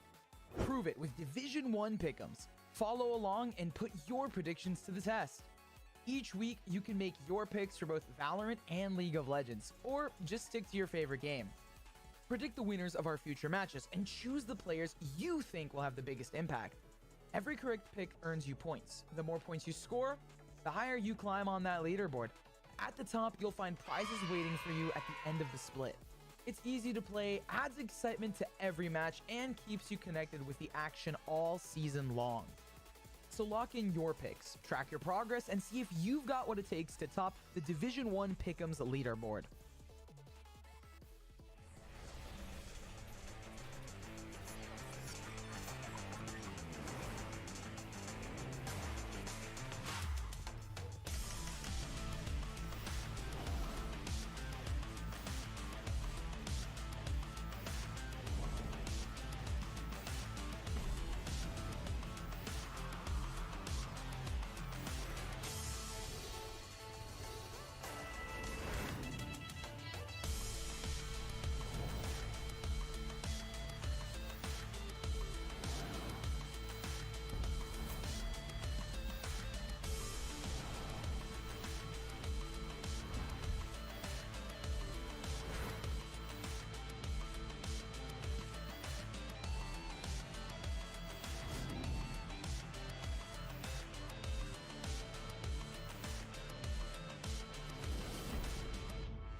Think you know how today's matches will play out? Prove it with Division 1 pick'ems. Follow along and put your predictions to the test. Each week, you can make your picks for both Valorant and League of Legends, or just stick to your favorite game. Predict the winners of our future matches and choose the players you think will have the biggest impact. Every correct pick earns you points. The more points you score, the higher you climb on that leaderboard. At the top, you'll find prizes waiting for you at the end of the split. It's easy to play, adds excitement to every match, and keeps you connected with the action all season long. So lock in your picks, track your progress, and see if you've got what it takes to top the Division 1 Pick'ems leaderboard.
Think you know how today's matches will play out? Prove it with Division 1 pick'ems. Follow along and put your predictions to the test. Each week. Welcome back, everybody. Sorry about the delay, but we are right back into draft for game number 2 of the Ohio State University taking on West Virginia University in this best of 3. Ohio State find themselves up 1-0 after a strong showing in game number 1. Got 10 champions fearless away down at the bottom of your screen. Let's see what these teams can show us for game number 2. That Aatrox is an MF. It is a misfortune. Correct. So only one mistake on this one, so it's not too bad. Let's see if OSU continue with the strategy that we saw from them in game number 1, which was sending 3 80 carry bands at Dinks. Jinx was one of them. I wonder if they'll try to get rid of things like Zaya, maybe a thing like a Zeri as well. We'll find out. Going to still continue to focus on towards Dinks' champion pool here. And notably, West Virginia choosing the red side here after their loss. So going to remain trying to see if the counter picks can make the difference for them here, especially with their last-minute roster changes. Dinks continuing to lose out on some of the champions that they've played more of. I do want to see if that Lucian joins the list. It doesn't. It's the Sivir. Eyes on that pick. Maybe Ohio State looking to first pick it. Otherwise, think it should be a priority for Dinks. 5-Fire losing access to a few champions that he would like to bring on out. The Mel going to stay. The Jace and the Silas. Jace maybe a little bit more towards 2M2MC, who did also just lose access to the Gwen. But plenty more fish in the sea and plenty more carries in the top lane to go for if he wants them. All right, we going for Wukong? Yes. Okay, so already some strong engage. Another champion that we've seen Shalush really find success on here in Division 1. Now for West Virginia, what else are we going to look for? Because kind of... I do want to note that for Cheese Wedge, even though he is filling in for Aelios, that we are getting more unique champions. So what else are we going to get from mid lane? Are we going to get something more akin to Aelios' champion pool, which was things like Veigar? Or are we going to be seeing more of the mages? So we're going to get Syndra, which not only I think good for the 2v2 alongside this Viego, but also is a takeaway from 5-Fire. So at least working with some tools here. Yeah, but here's the thing. It's Orianna still up. They're not even going to take it. They're going to go for the Galio, actually. Going for a little bit of magic-resistant tankiness to survive up against this Syndra. Still will be a powerful combo with the Wukong. I'm just surprised to see Orianna. Orianna's going to blank the whole series, man. We got both mid laners already locked in. What a surprise to see that one, but still plenty more AoE CC to come through for this Ohio State composition as Sigma Kitten 49 will lock in that Alistair. A lot of great crowd control just to make sure that Sour doesn't get the resets that they're looking for. Now what I think from West Virginia, the things that they're going to be probably looking out for when playing against this OSU composition is just trying to cut away at any of the damage. Because right now, even if 5-Fire were to opt into an AP Galio build, I do think that the damage is going to be quite lacking for this team. So we're going to need a hyper carry in bottom lane. I think we're going to need something that also provides a little bit more of that style of damage coming off from 2M2MC. So you on blue side are going to have to blind at least one of these matchups. So kind of interested to see what we get from these two. And for West Virginia, already we have really great setup for Sour, who we've been trying to build up as a big carry focus for this team. Yeah, definitely. And more bans. This time going to take away another hyper carry in the form of the Aphelios and the Ambessa away from 2M2MC. Interesting to see the Ambessa taken away. I'm kind of looking in a different direction. We have seen the Kennen out of 2M2MC before. Feels like it's in spirit of this composition for that one to come on through. Will make up for the absence of pure magic damage that a Galio mid does give for you, because you're only really going to build the Riftmaker and not much AP after that. And there's the Cho'Gath in the top lane, which means it won't be the worst matchup in the world either. I'm fully on board. I'd like to see a Kennen here from 2M2MC. I think a Cho'Gath into what OSU are showing is actually very strong. You've got many ways to be able to stop it. We're going for Renekton instead. So low range here from the Ohio State. How are we getting onto Syndra? How are we going to apply a reasonable amount of pressure? We have a lot of HP, so it will take a little bit of time for Sour or Cheese Wedge to really get through this. It's going to be the Kaisa. All right, we're going for dive. I do think that if we are going to see West Virginia win this game number 2, it has to be winning through bottom lane. If we can cut this Kaisa out from the game, I think it is incredibly difficult for the Ohio State to find victory here. Ooh, and a nice little bot lane matchup here, too, as Dinks gets the Tristana. Will be a strong carry into the later game. Love to have Buster Shot up against the kinds of engage that a Wukong, Renekton, Alistair are bringing to the table, just knocking them back away, and going to be really strong for those first couple of levels up against a lower range marksman like the Kaisa. If you are able to connect a hook from Ensues, if you are able to get Sour on in towards the bottom lane to make a gank happen, you're going to have the burst from that Tristana to potentially be able to take down some of those early kills. So I like this draft all around for West Virginia. I agree. I think the Cho'Gath was good up until what they're showing. I don't think the Renekton addresses the problems that we were talking about. And, as good as a Wombo combo engage like this is going to be, I think the Syndra and Tristana should have no problem keeping their distance. Also for West Virginia, just a lot of resets. As soon as they get one kill, I feel like it can snowball here versus OSU.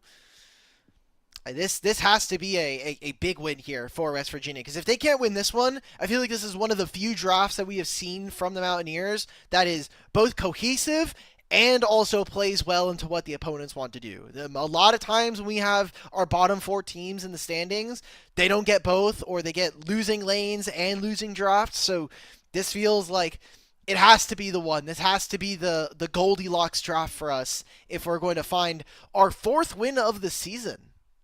Yeah, definitely. West Virginia, you got to put all the pieces together here. You're probably not running the roster that you thought you were going to run at the beginning of the day. It does seem like there were some shenanigans at play there, but so far, it didn't seem like Cheese Wedge was too uncomfortable in the mid lane. It was really more results from bottom and jungle spilling over into there, more so than anything else. So now got yourself a fine matchup, right? You're probably not going to solo kill the Galio, but you probably should be able to farm up your Splinters of Wrath just fine, get yourself onto those Syndra upgrades, be a big force later on, and between Scatter the Weak and Buster Shot and Cho'Gath in general, I think you've got a lot of tools available to be able to stop this comp from actually being able to get their dive strategy off onto you.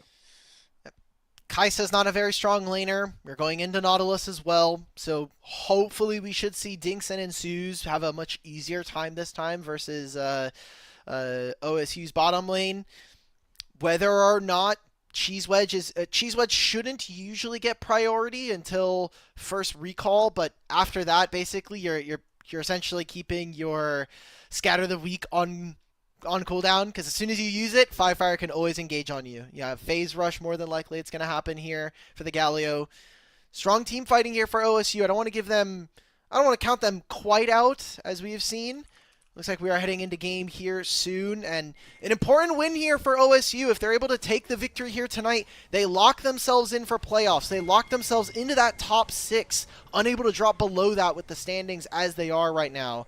And would be a pretty big win for them in the first season of Division 1. Definitely. You want to get to participate in that postseason. You want to give yourself a shot to be able to take out some of the big boys and get yourselves to LAN. Those are certainly going to be goals that these teams set out with originally. They know that they're not coming in as the heaviest favorites in the world, but still trying to get as far as you can. It's the spirit of the competition. Shalush did show there, so while both teams are set up as 5, I do think there's a little bit more information available for West Virginia. Granted, I don't know what they're really going to do about that. Their entire bot side jungle has been lit up like a Christmas tree, and they appear to be none the wiser. I want to thank our observer for standing there the entire time that Alistar was doing the dance emote. Love a good Love the cowbell. Yep. Yeah. I really think they should buff that skin. The cowbell sound should be global. You should be able to hear it no matter where you are on the map. It should be like release. If I'm release Nemo. Really sad robot Amumu is what I was thinking. Oh, that's a throwback. Yep. I would prefer if that wasn't the case, personally. Mostly because I know that global sounds usually bug out a lot, and we have things like Corky, whose Gatling gun is one of the worst things to happen during a pause. So, would prefer if that wasn't the case. Both junglers are going to start on top side, but Shalush going for a bit of a different path here, going for Wolves into Gromp and Blue Buff. Kind of gives him some flexibility. I can't imagine that he'll be going for any counter jungling versus Joby. But with how much early information West Virginia have on this bottom lane, I think already starting off very well. Nice little flash there from Ensues trying to get the fight started. We'll end up chunking Sigma Kitten to about half. And does mean that they hit level 2 first and get a nice little push into the turret. So probably going to deny a couple of CS here. Not going to accomplish too much beyond that, but they know they have the backup of Sour pathing on towards the bottom side. So willing to exchange some of those early summoners for health, even if you don't have the Hex Flash. Usually in Tristana lanes, you don't really get the ability. Oh, 2M2MC, we're just going to get solo. We were just going to solo kill him. Under the turret, but it is a second turret shot. It's going to be a 1-for-1. The turret does get to clear out the wave, so it is still a win for 2M2MC, but fight breaking out of the bottom side. Dinks is now behind enemy lines, but ensues very well might be the first one to fall. The heal going to give him that little bit of extra space to be able to get away. Fire's here. Being channeled. Fire arrives to the scene, going to look to take out ensues. It's a double knockup from Sigma Kitten. Jump back away in towards Fire, but he was channeling the taunt the whole time. Dink's gonna get locked down here at 200 HP. Will be able to stay alive, but that's a fight win for Ohio State if I've ever seen one. One thing that we don't usually get to talk about, and maybe this might just be a dive here, Dinks. Yeah, Dinks locked on down. No Sigma buffer. Kitten tanks up the aggro first. Very well executed. Sour is in the area, but nothing to do. If you went absolutely nutso, you could maybe flash Q to kill that Alistair, but Sigma Kitten has flash, not going to risk potentially going down as the jungler here. Okay, so when we talk about this bottom lane matchup, usually for our supports, what you want to have happen is the minion wave meets in the middle so that Nautilus gets the ability to actually play and not potentially die underneath the turret and get locked up versus this Alistar. But because you have Tristana, I think this game does change a little bit in terms of what we should expect from the bottom lanes. Oh no. Seeing Joby. Oh, nice smite there from Sour. Secures the Gromp for themselves, and that little injection of HP forces Shalush to not pursue the kill any further. So that smite timer I really do think was life and death there for Sour. Yeah, very good. But what I'm trying to get at with this bottom lane point, please stop fighting, guys. I just want to talk about cool lane stuff. Never. Is that you don't actually get to kill Kai'Sa in lane. What ends up happening is you just shove lane or waves underneath her turret and essentially allow for ensues to hopefully open up on the rest of the map. But if they can't find kills, Kai'Sa just gets to farm into her turret for free. Underneath the turret. Nice knockup, though. Timed very, very well for Inox, and will donate a kill back over to Sour. That's a 1-0 start for the Viego. Also been gobbling up waves.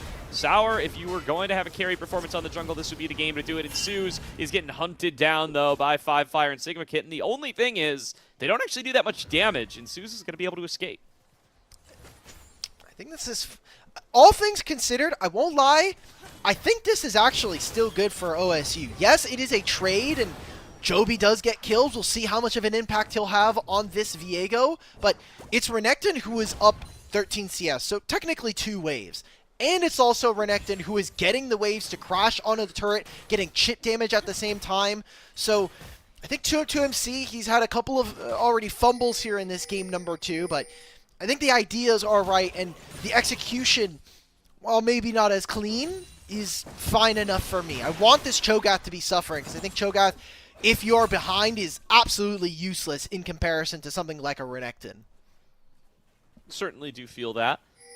Sour going to need to make sure to use this gold advantage to have any value given back over to WBU for the results of the exchange so far. Sour hovering around this mid lane, knowing that Fire has stayed pushed up for a lot of the game and wants to get onto this dragon with the bot lane push that Dinks and Ensues have been able to get. Jinx banned away, of course. This is Dinks there you go. On Tristana. There we go. Do we think we can fight here? Because we have Pryo from mid, Galio can ult, Shalush instead just decides to opt for waves, or for his jungle camps. Should also know that there's going to be a topside scuttle. MC getting a little bit of chip here away at his opponents. Maybe they look for something bot. There's no vision. They know the Gromp respawn timer. Going back on towards the Gromp here. Another opportunity to smite here for Sour. Oh, misses it that time! 1 and 1. And it's stolen away by Shalush. That's actually going to be level 6 for Shalush as well, while Sour's still stuck at level 5. Will they turn this even further into a dive? Nice hook found by Ensues, but Sigma Kitten going to be able to stay standing. Dinks jumps in with the rocket jump. Will make it a 1-for-1 exchange. Gets back underneath the turret. Fire looking to get over there, and oh, that missed rupture. I think that's a death sentence for Inox. 2MC with the solo kill in the top lane. He's winning on those carry matchups. 2MC doing good for themselves. 3 and 2. Also bought up the Cole very early on, so getting more gold per gold out of these minions.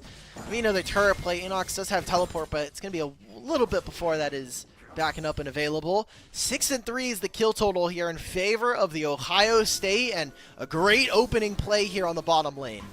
Yeah, really good stuff there. Shalush winning the Smite fight. We talked about how impactful the first Smite fight was for Sour getting to keep his life. The second one, perhaps even more impactful, as it gets Shalush level 6 and gets that fight started. Dinks does manage to trade back onto the Alistar, gets rolling on the Tristana, but being able to get one back for the Wukong. Shalush now off to the races as well.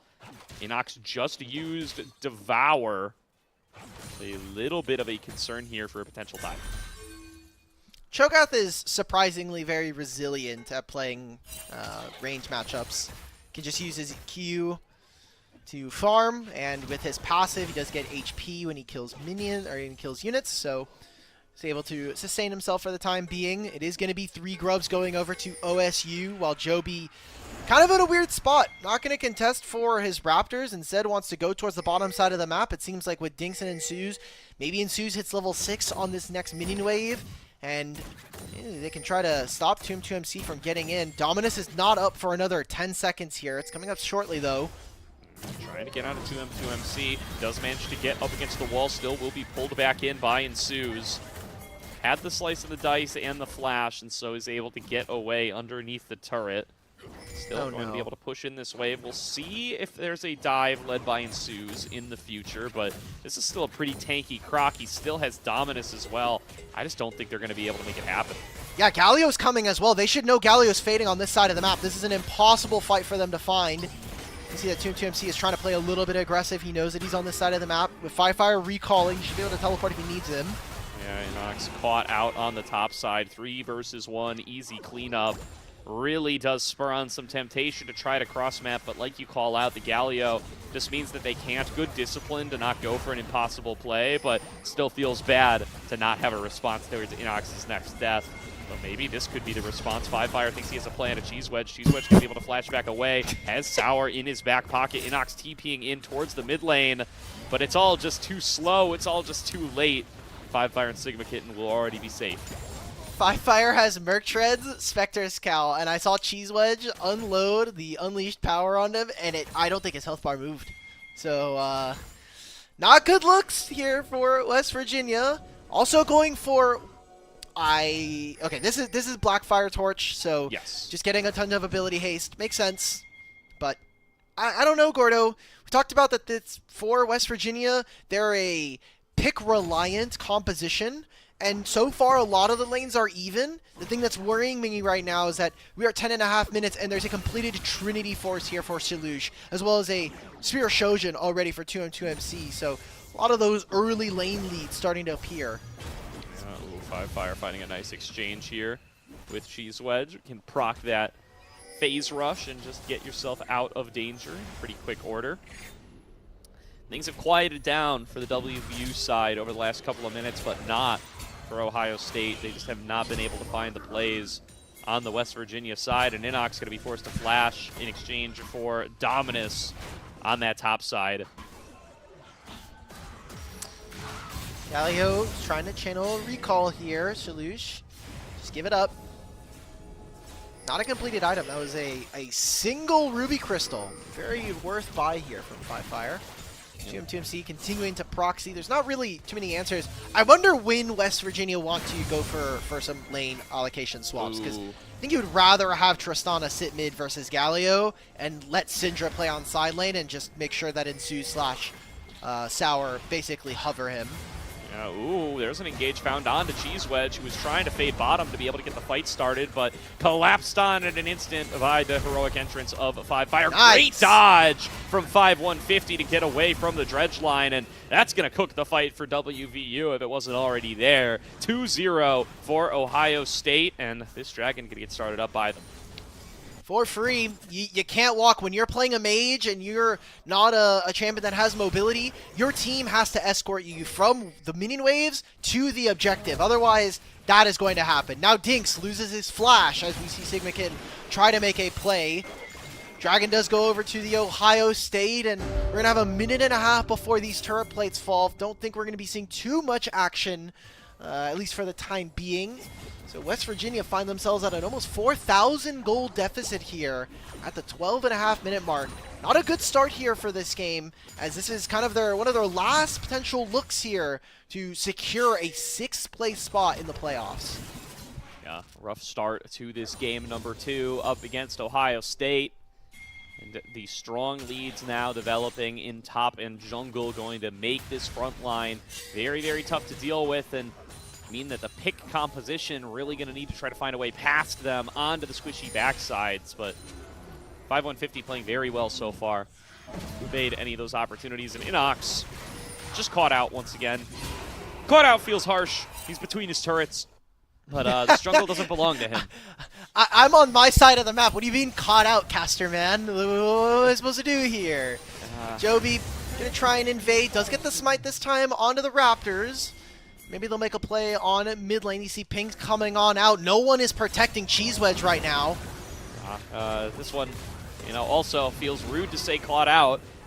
Feels like you are on your half of the map, but it is what it is. It is what it is. Ohio State at a significant advantage, over 5K ahead, and they're running the map with it. And if you've got Sour just on this bottom side of the map, it just means that you don't really have the tools to be able to step up to your wave when the risk of this Wukong Galio duo, and Alistair too, appearing out of the woods is present. Very tough spot here. And it's not like if West Virginia were to lose this match that they would not be able to get 6th place or qualify for playoffs. It just means that the race for that 6th place spot is actually a little bit more open. Now, are we expecting Boise State to win a game or even a series?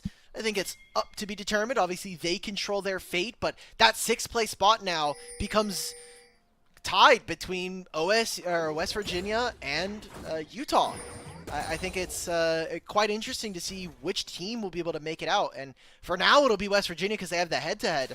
But if Utah gets some upsets, if West Virginia are unable to win at the end of the season, there's some space, some room here for some magic.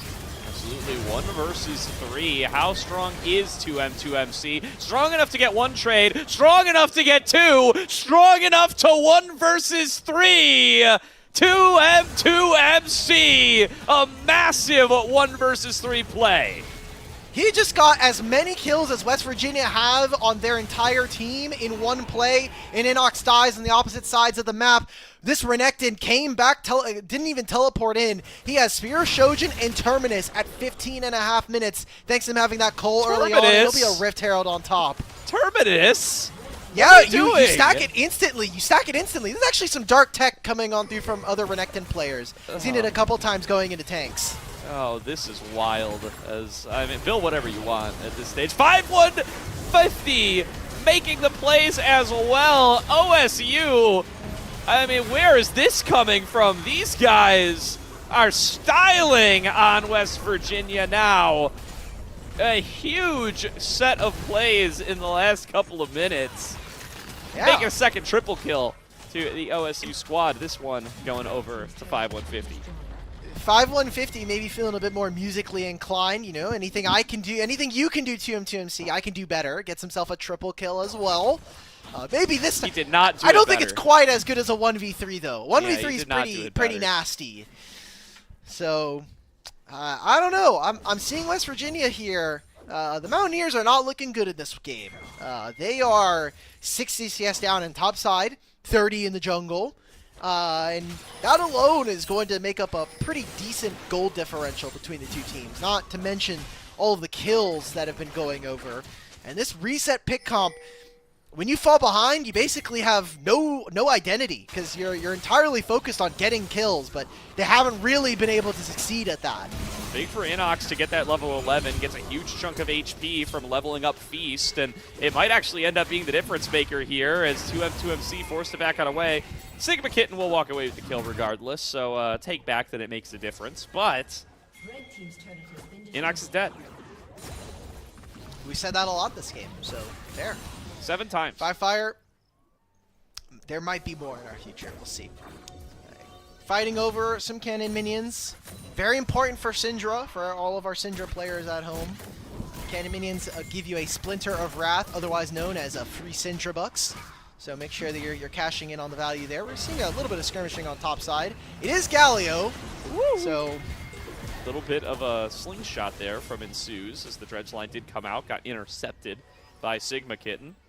No kills to be found though. 5Fire not even on the Riftmaker part of the Galio build yet, so damage is relatively low.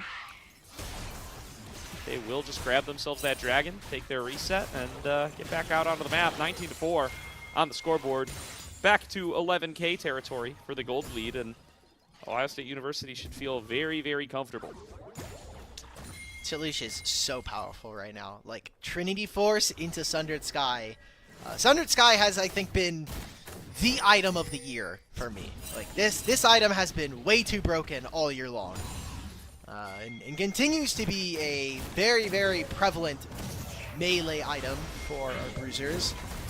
Guys, this is Galio. There. We do no damage. Yeah, nice buffer from Dinks, though, showing that you know, there are some mechanics to be had to be able to escape from this Galio.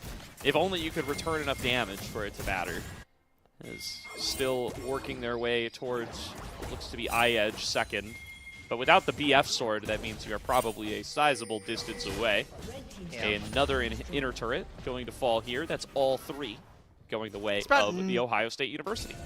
All right, so he got the BF sword, which means that he's 600 gold away. So we need 3 minion waves here. I think Cheese Wedge is dying on this one. Well, that means it's ripe for the taking.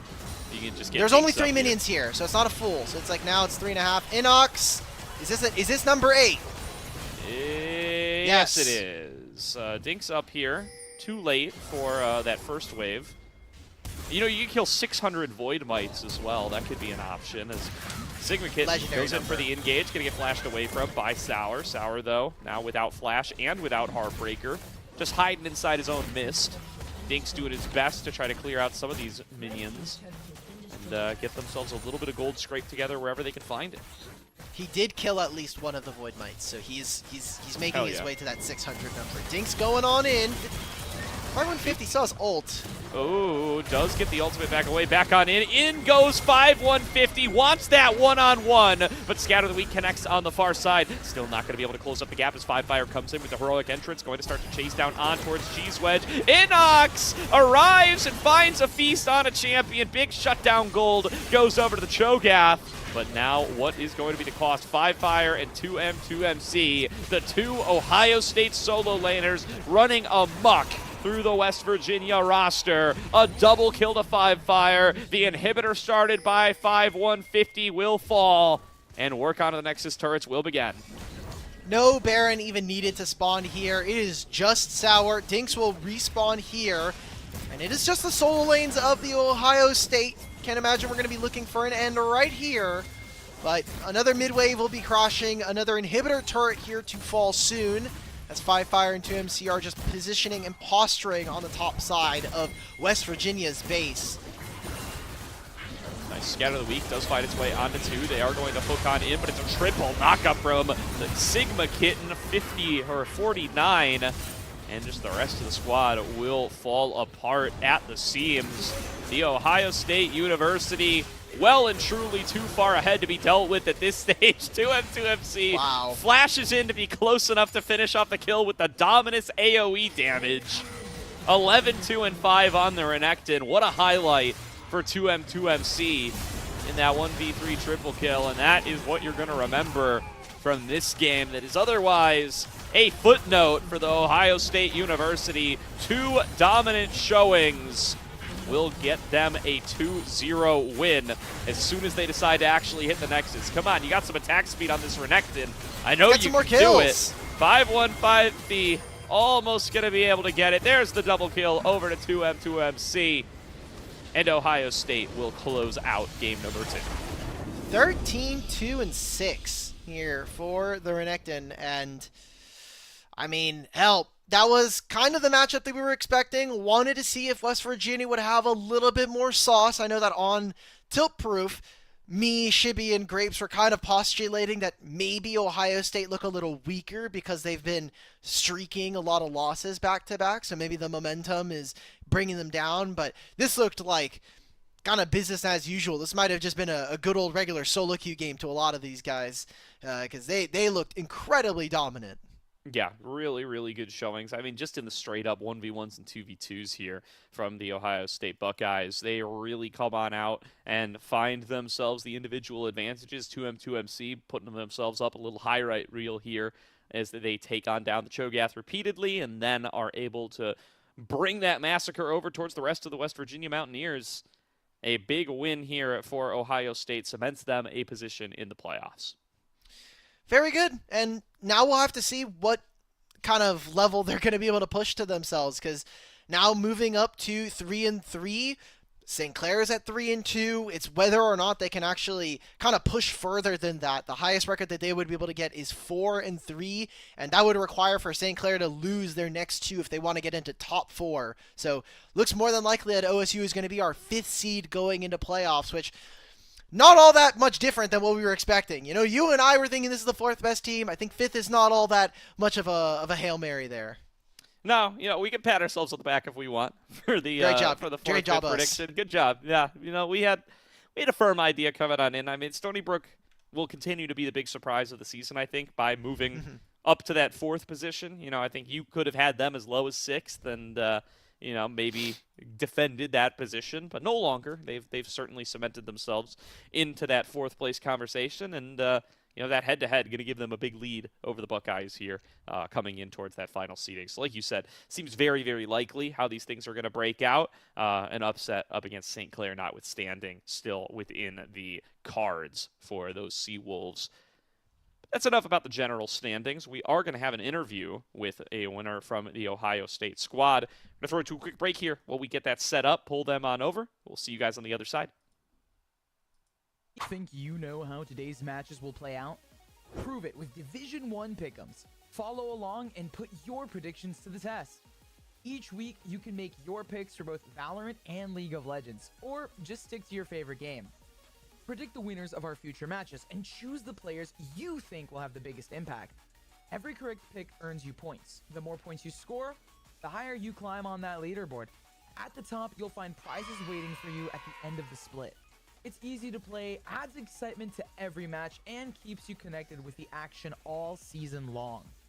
So lock in your picks, track your progress, and see if you've got what it takes to top the Division 1 Pick'ems leaderboard.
Think you know how today's matches will play out? Prove it with Division 1 pick'ems. Follow along and put your predictions to the test. Each week, you can make your picks for both Valorant and League of Legends, or just stick to your favorite game. Predict the winners of our future matches and choose the players you think will have the biggest impact. Every correct pick earns you points. The more points you score, the higher you climb on that leaderboard. At the top, you'll find prizes waiting for you at the end of the split. It's easy to play, adds excitement to every match, and keeps you connected with the action all season long. So lock in your picks, track your progress, and see if you've got what it takes to top the Division 1 Pick'ems leaderboard.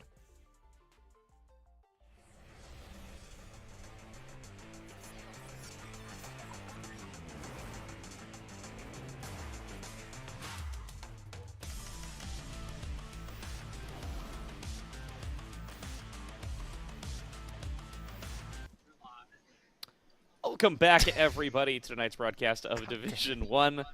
Well, we are joined by Sigma Kitten 49, fresh from, I heard Spirit Halloween in the background earlier. Yeah, yeah. That, you guys got that trip out in spirit of the season, and also pick up a win in spirit of the season as well. Congrats on the 2-0 for the Buckeyes. Thank you. I'm not going to address it yet. Let's start off with You talking about just the did. season. You just did. It's okay, Hawk. Okay. Don't worry about All it. right. Let's start There off you with the go. series today. You and 5150 come on in for the day rather than the regular starters of Ruler and Delight. Curious, how far in advance did you guys know you were starting, and you know, how were you preparing for your matchup here up against the Mountaineers for the day? You know, this has been something that we've been practicing for weeks now, just trying to get a role swap from me from jungle to support. And we've just been practicing in solo queue, getting our synergy up. And finally today we were able to show the fruits of our labor, basically. And we will be playing again with this bot lane for Maryville next week. So I'm very excited Ooh. to try it out. Okay, nice. The season hasn't gone like as maybe you guys would have wanted. You guys have beaten all the teams that are below kind of the 4th place mark, but haven't really beaten any of the teams that are above that. So Yeah. what has been the team's kind of goal for this season? I know we talked to Five Fire earlier on in the season about kind of wanting to get some of the seniors some silverware before you guys are shipped off. So what's what are your goals here for Division 1? Well, our goals is just to get better one game at a time, of course. And yeah, maybe there were some upsetting losses, but we're still growing as a team. Again, like we have a 7-man roster, so it's just very hard to get the synergy when we're splitting time. So maybe eventually we can finalize something and then show our final form. Yeah. So a close loss last week to Stony Brook. We don't really get to talk to you guys afterwards, as it's generally the winner's interview here on D1. Just curious on what the takeaways for the team are from that matchup. I know it wasn't you and 5150 in for the day, but curious as to like what the team atmosphere and what the team reaction to that series was, and what you guys have taken away from it.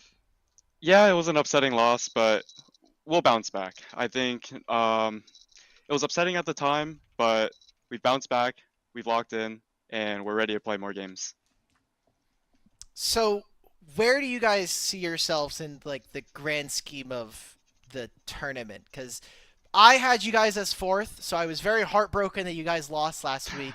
I think Gordo had made a joke that like the schedule makers did a lot of favors for Stony Brook because they basically got to play against all of the bottom teams at the very beginning of the season and got to start off 4-1 minus a loss versus Maryville. So where do you guys rank, and where do you think that Stony Brook actually ranks in terms of like the league as a whole? Well, that's a tough question, but I guess I'll just comment on why I think we can rank. I think we have potential to be like up there within the top 4. So hopefully we can finalize all of our like roster issues and eventually for playoffs show that we are able to compete with some of the best teams here. All right, Sigmakin, I have to ask right now. Imagine the director, John Price, is watching this right now. Yeah. You have to convince him and your team manager why you deserve to be on the starting lineup. Right here. Let me play, please.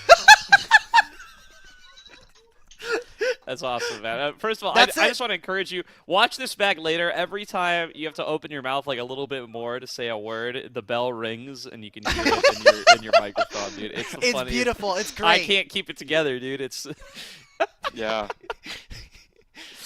All right. Love it, man. What do you call the costume? What are you going as for Halloween this year? All 49 of the Sigma kittens, bro. Where are all the where are the other 48? Are they your teammates? Are they back at home? They're in a trench coat. Oh, okay. All right. So there are 49 kittens all playing support in this this costume. Okay. Good to know. It's Gordo, well thought out. Yeah. Anything else? I don't know. Last word goes to Sigma Kitten, man. Anybody you want to shout out? Anything you want to say to those still tuned on in for D1 before we close out for the evening? Shout out White Boy of the Year, 5150, my ADC. Yeah, that's about it. Real. Good stuff. Good Real. stuff. Shout out 5150. As always, thank you very much, Sigma Kitten, for hopping on. Congratulations once again to you and the squad on the win. Thank you. Going to start to wrap on up Division 1. Sigma Kitten, we will see you next time. We bring you on for an interview for Ohio State, and excited to see you guys face off against Maryville. Look, Battery, as jarring as the interviews can be here, we've gotten some. What do you mean? Some fits. We got some fits on the interviews today, man. Yeah, I don't know who beats who, because Sigmakin had, you know, a really great like headpiece and with the neck piece as well, but I think that, in my opinion, I think that beats out on the Snoopy pants Pajama pants? Pajama pants that only 35 was wearing. We'll see. Stay tuned tomorrow. Maybe somebody will combine all the pieces together. You know, it's like a character creator. We're swapping out tops and bottoms. And eventually, we'll build the ultimate collegiate League of Legends player on one of these streams. So stay tuned. You'll have to keep on watching D1 to find out. We will be back tomorrow with the remaining 4 teams playing out their Week 6 games, and from there, Maryville, Utah, Boise State versus St. Clair. Woo! And Boise State versus St. Clair. These are going to be some heated matchups, and then we're going to come into our final week of the regular season following that. So we're getting towards that last sprint. We're starting to finalize what these positions are going to be, and you're not going to want to miss any part of it. But like I said, that's going to do it for tonight's stream. So thank you, everybody who tuned in for tonight's series, and we will see you back tomorrow on Division 1 for those final 2 matchups. Think you know how today's matches will play out? Prove it with Division 1 pick'ems. Follow along and put your predictions to the test. Each week, you can make your picks for both Valorant and League of Legends, or just stick to your favorite game. Predict the winners of our future matches and choose the players you think will have the biggest impact. Every correct pick earns you points. The more points you score, the higher you climb on that leaderboard. At the top, you'll find prizes waiting for you at the end of the split. It's easy to play, adds excitement to every match, and keeps you connected with the action all season long. So lock in your picks, track your progress, and see if you've got what it takes to top the Division 1 Pick'ems leaderboard.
Think you know how today's matches will play out?